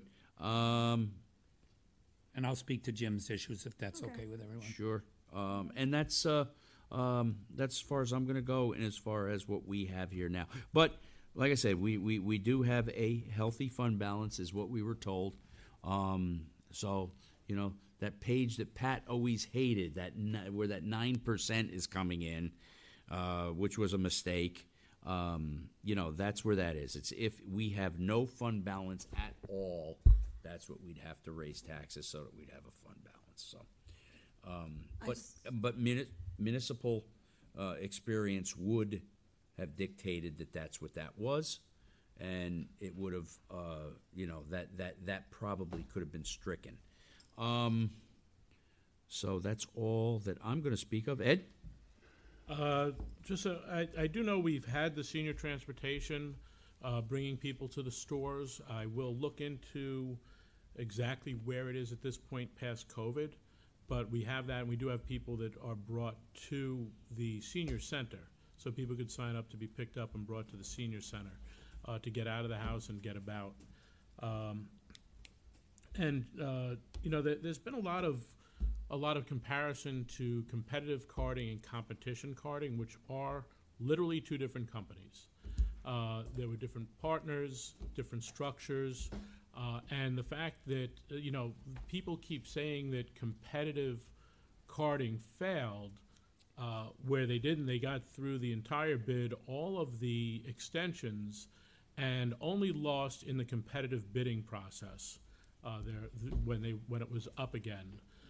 But I will say that, it's something that I think the town board will have to sit down and address, because municipal garbage pickup is been a huge issue all over the place.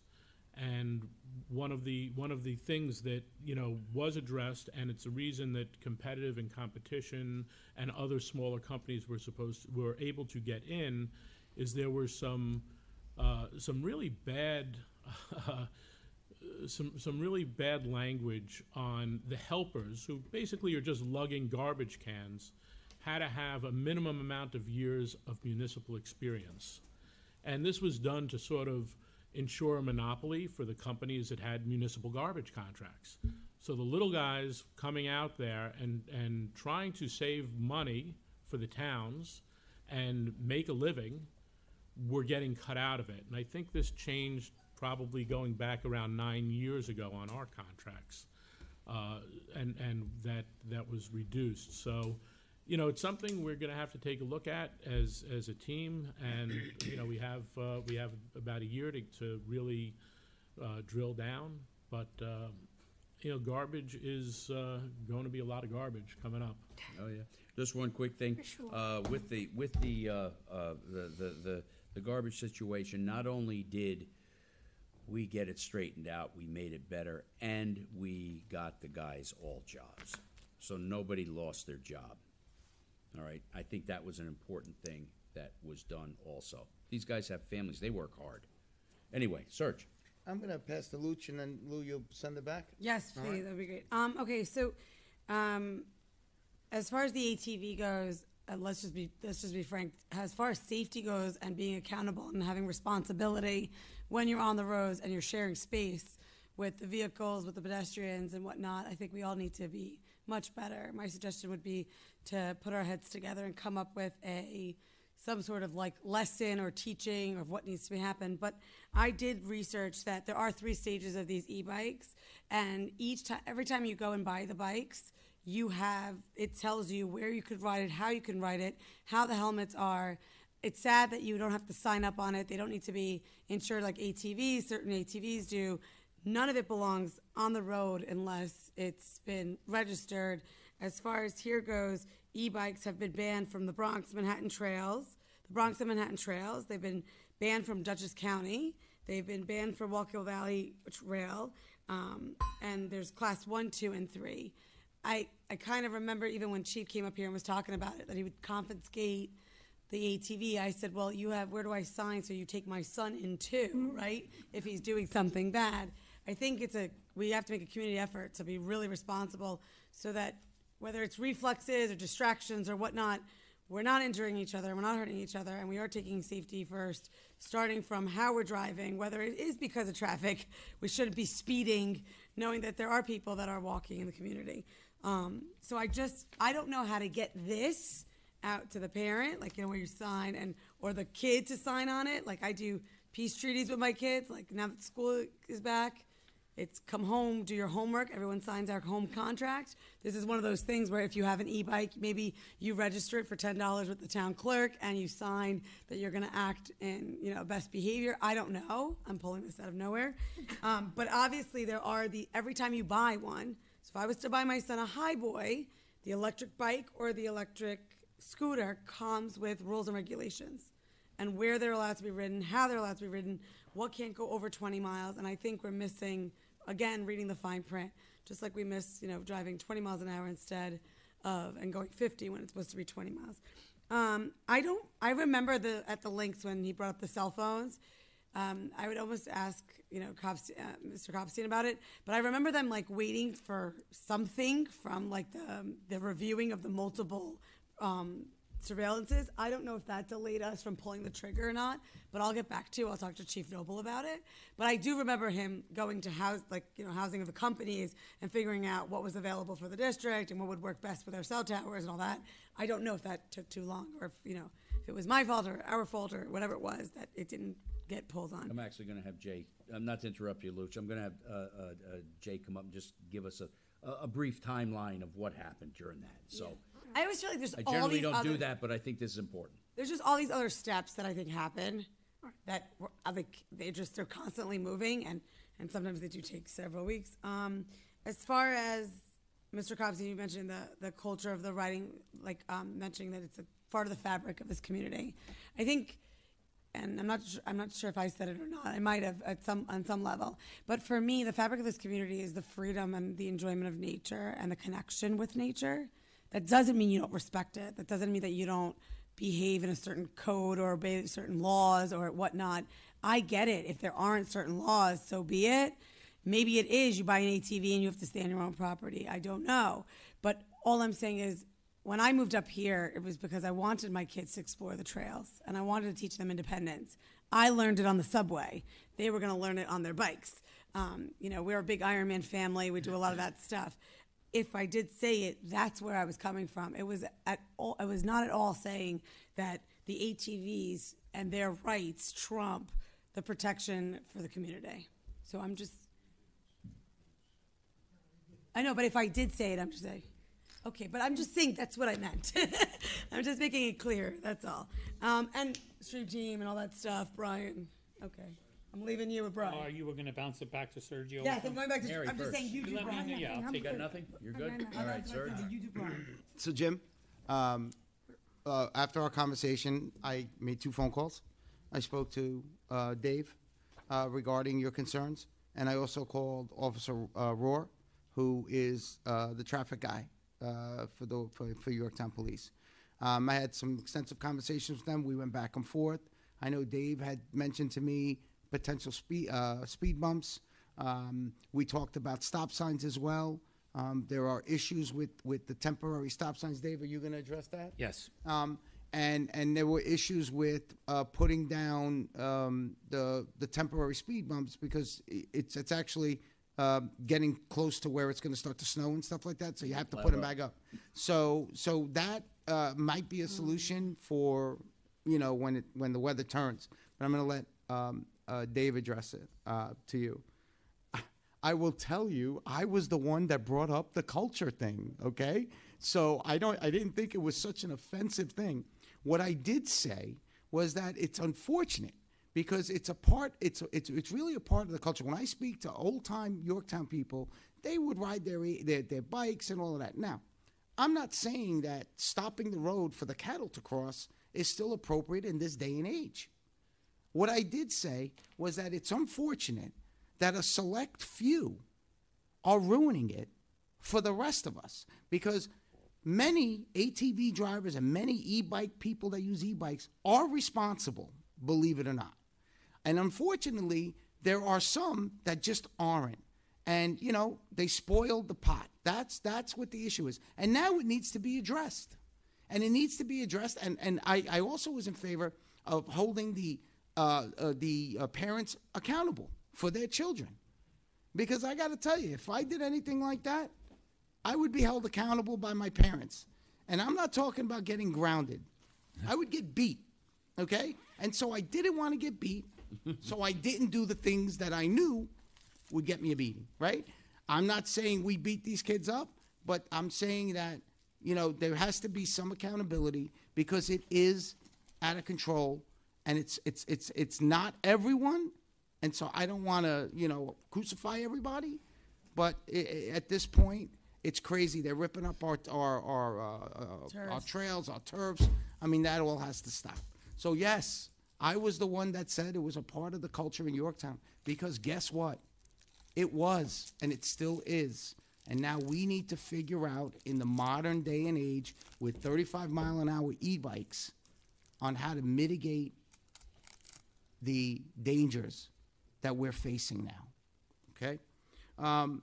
Anthony, the reason why the chief came in again and he, to address the issue of the radios and all of that stuff, and the reason why I wanted to jump on it even quicker now is because last week we had the repeater go down again. And was it last week? Yeah. So we had the repeater go down again. And what ended up happening was the repeater went down a year. I'm giving you a ballpark timeline, okay? The repeater went down a year and a half ago. They unplugged it, plugged it back in. It came back up. Everybody's happy. The repeater went down now. Within the year and a half, it went down about a year later. They unplugged it. They plugged it back in. Everything was hunky-dory.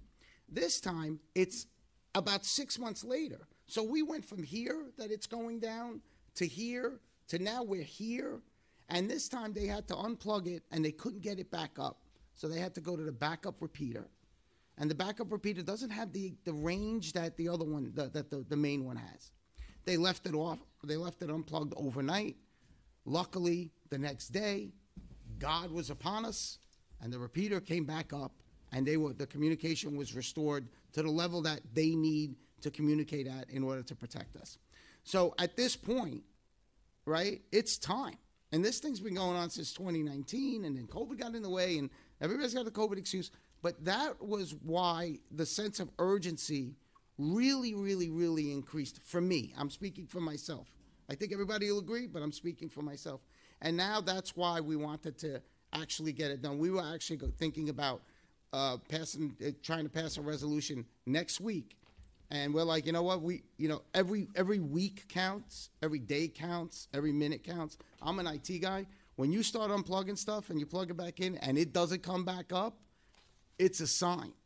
The sign is first that you got to unplug it just to get it started again.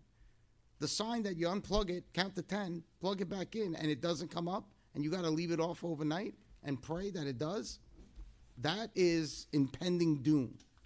And that's why I think we kind of like said, all right, you know what, this got to get done. We asked the chief if he could see if we could get bumped up in the list, so this way we could get the installation done. And he was able to do that for us as well for the town. And so at this point, even if just to clarify, even if the tower doesn't get put up next week or within 8 weeks, they're going to be functioning off of other towers that are already surrounding the area where we get good signal. I think they said the number was we would function at a 92% single rate.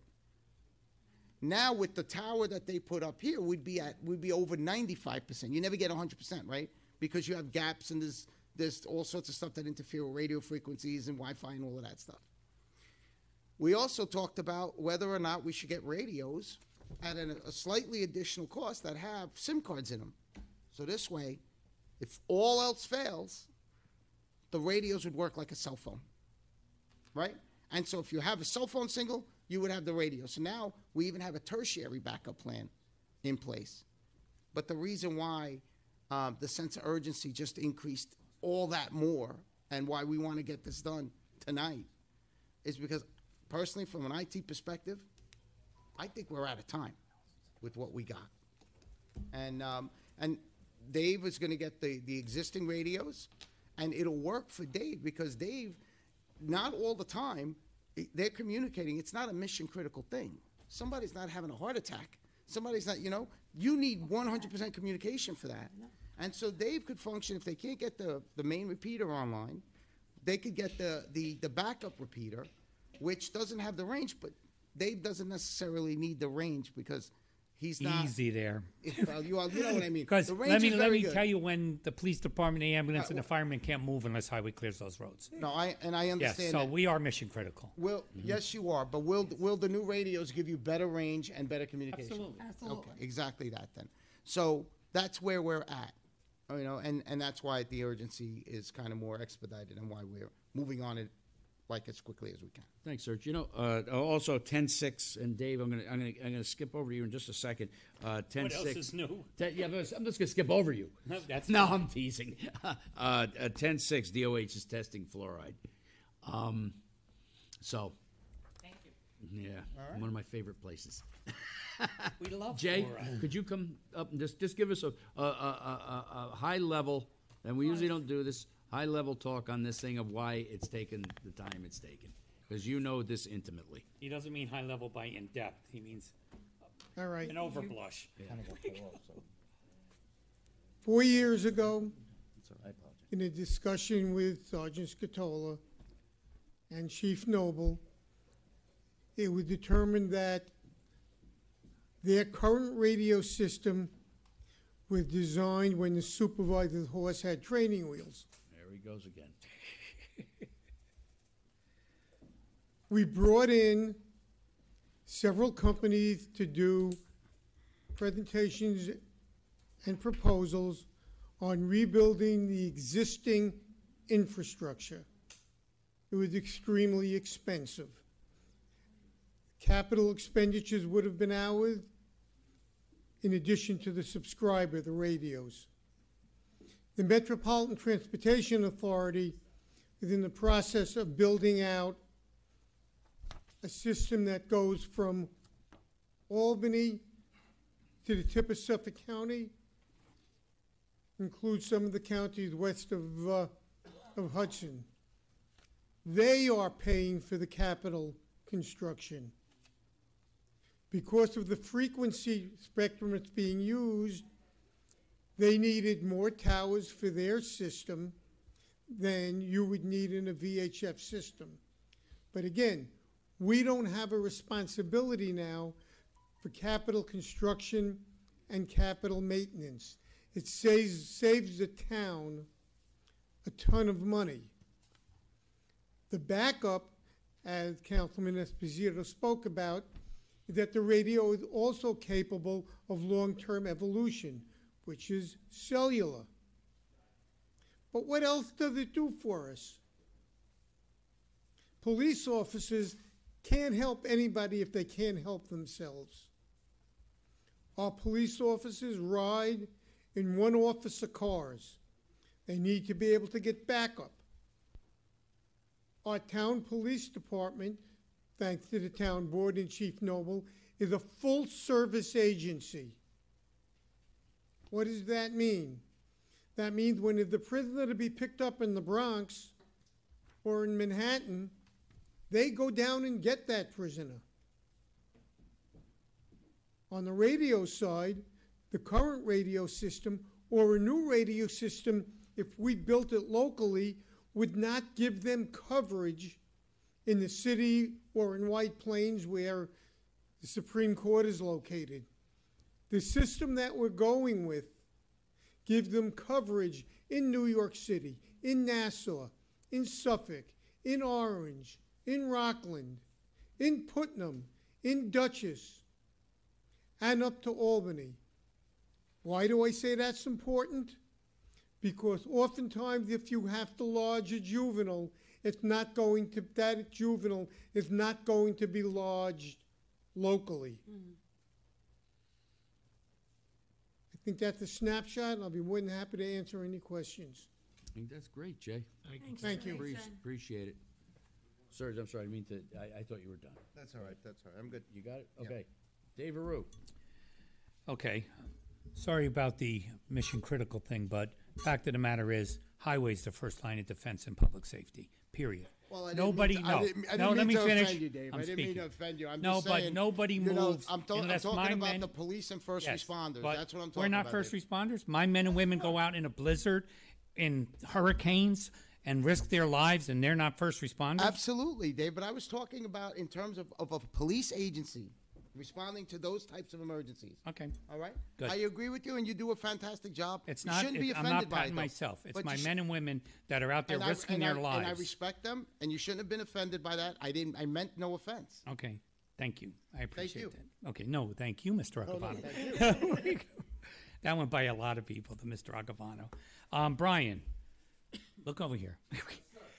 I want to commend you for coming forward last week and bringing up the issue with respect to streams and maintaining streams.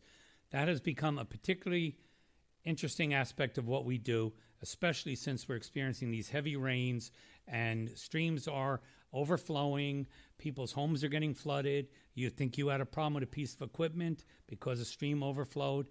So in response to your statements last week, Supervisor Diane and I, where were we today about stream stuff? What were we talking about, Ramon? I remember. What the heck were we talking? There's so many streams that we were. No, we were in Janelle's office. Janelle's office, that's right. Okay. 3 years ago, we had 5,800 acres of open space. They were all filled with trees. Okay. It seems like it's more beneficial sometimes to just take open space from developers rather than have it be on the tax rolls. Okay. So we got all this open space, no way to maintain it. $420,000 a year that goes into an open space fund but can't be used for maintenance.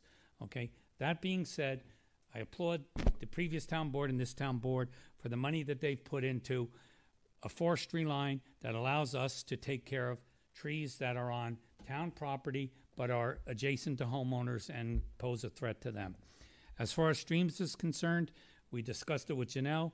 We figure the best path forward at this particular point is to allocate a certain amount of money into that forestry line, okay, and take that money to start taking care of streams that are in towns right of way. Thank God. Okay, yes, it's no different. You know what? This is government is an evolution. Okay, you start here, like the garbage contract. Things change, things go sideways. You adapt. You recognize problems that didn't exist 10 years ago. 10 years ago, we didn't have the emerald ash borer weevil that's killing every ash tree in Yorktown within 5 years. You know that, Brian. You do that for a living. As far as, so I appreciate you bringing that to everyone's attention. As far as my 3 employees, okay, when I came to Highway 11 years ago, 12 years ago, whatever, seems like 100 years ago, when I first started hiring people, everybody and the brother called me up. Oh, hire my nephew, hire my cousin, hire my brother, hire this one, hire that one. I had a plan. All right, I had a plan. I knew I had a lot of older people leaving. I had a plan that I needed to energize a department. Okay? I still have a plan building for the future. These 3 employees, although they might not live around the corner, they also, the only experience they have had is not working in the gym or doing something else that is totally unrelated to what we do at Highway. One, the young lady that was here, is a 10-year bricklayer, a journeyman bricklayer for the Bricklayers Union, okay? And she's willing to come and start with us as a laborer.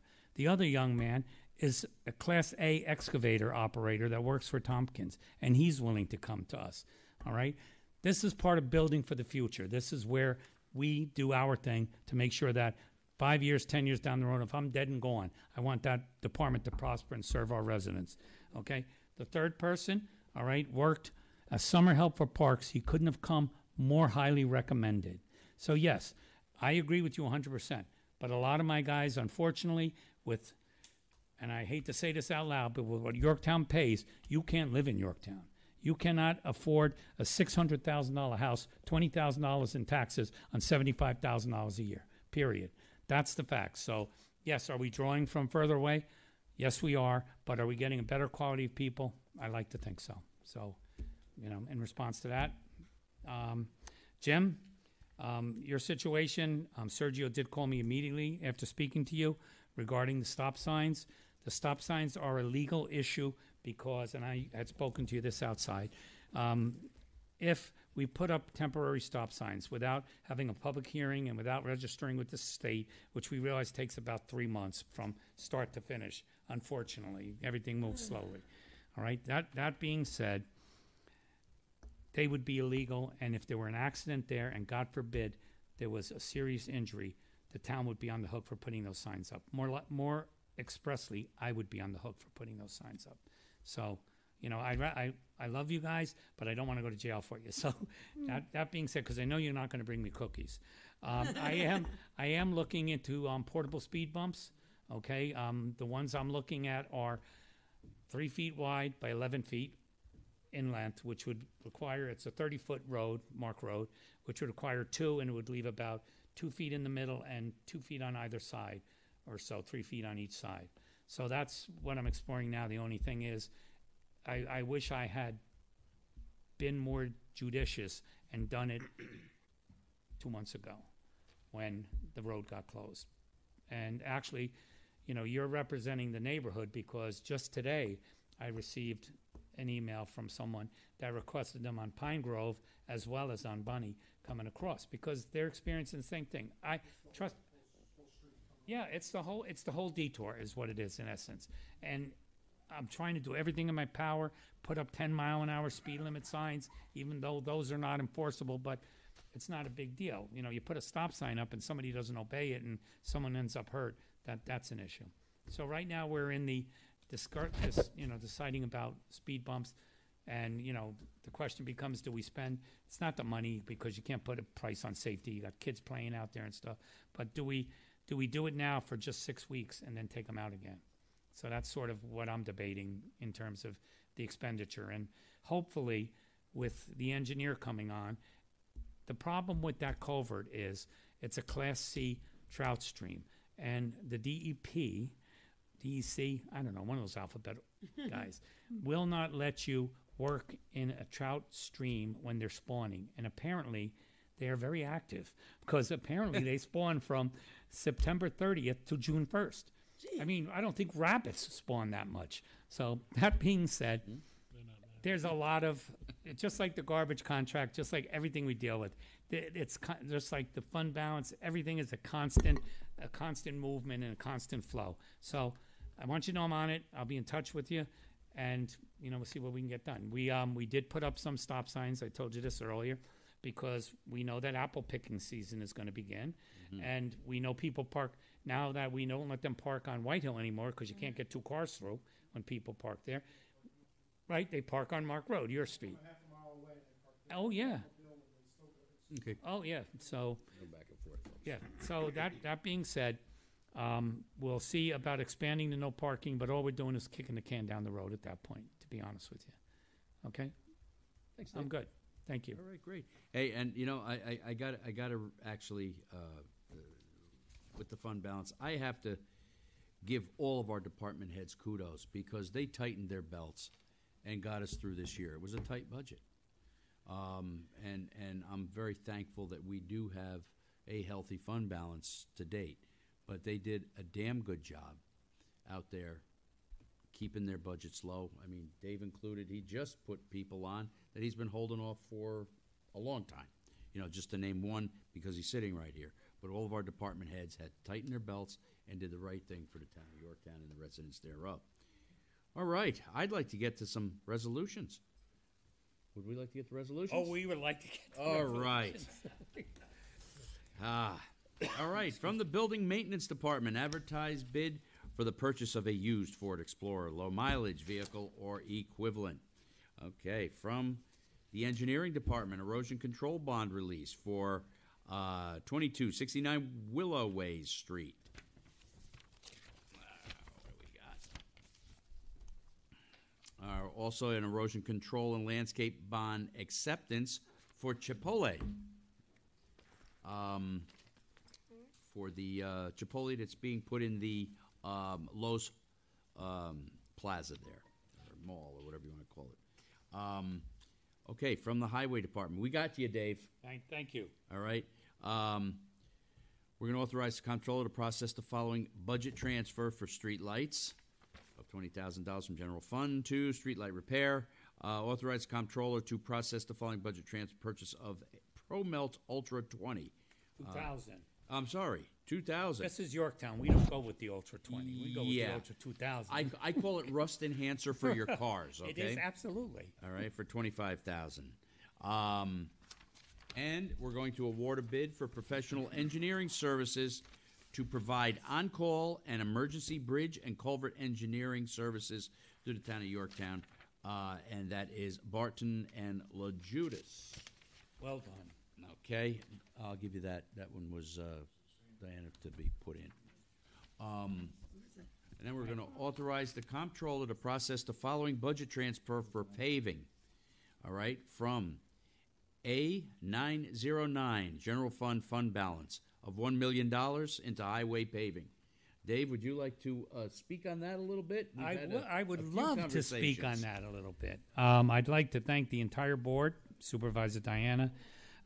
This is a tremendous investment in our infrastructure. We have a lot of great things in Yorktown. We have parks, we have lakes, we have everything. The one thing that everyone in this town benefits from is the roads, period. Whether you're 16 years old or you're 90 years old. On an e-bike. Well, and then there's that. Then there's that. Or the artwork that's on my road right now. Oh yes. Yeah, that's nice. We're going to be out. We're going to be out there tomorrow. But based on this investment, and which is obviously being done with a healthy fund balance, clearly you wouldn't be putting in another $1 million into paving if you didn't feel you were in comfortable fund balance position. So that being said, I want to say thank you. If we could sustain this type of investment, it would put us on a 16-and-a-half-year replacement schedule, and that's doing our roads the way we all believe they should be done, milling them and filling them. You cannot keep overlaying roads into perpetuity because all of a sudden your roads are higher than people's driveways, and that's not a good thing. So I really want to say thank you. It's a huge investment, and I applaud you guys for doing it. Thanks. Thank you, Dave. I mean, we and I am going to throw in like a little Ferrari or something for me in there. Is that okay? No Ferrari. No Ferrari for you. No soup for you. No soup for you. Dave and I had gone over a bunch of streets that are going to be done. Do we want to read them off as tentative? No, we're going to hold off on that. No, and the reason we don't want to read those off as tentative at this point is, once we spoke about this additional funding, I have reached out to our paving contractor, and as you all are aware, the price of asphalt laid in place changes the first of every month. So prior to making that announcement, I'd rather, once we know what the price is and we have a couple of roads done and we see whether we're coming in on budget, then, the paving is not like, I'm going to charge you $100 to paint that room. Yeah. So I'd rather not, because I'd rather not disappoint anybody. Yeah, oil's up to 93. And Yeah, oil's up too. high, and that's direct correlative to the cost of asphalt. Yep, absolutely. Well, that's good. We'll get a few more streets done. I know that the people have been out there and they've been really wanting to get that done.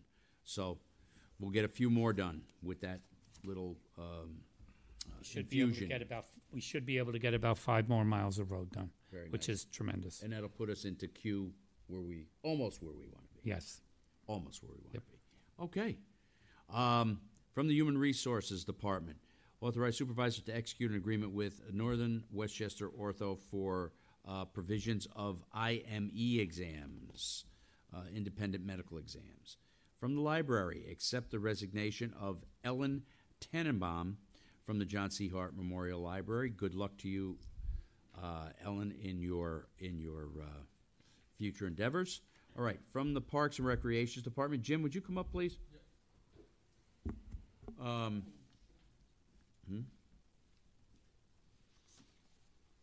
So I don't think we had a resolution in the September 12th meeting for the purchase of the mower.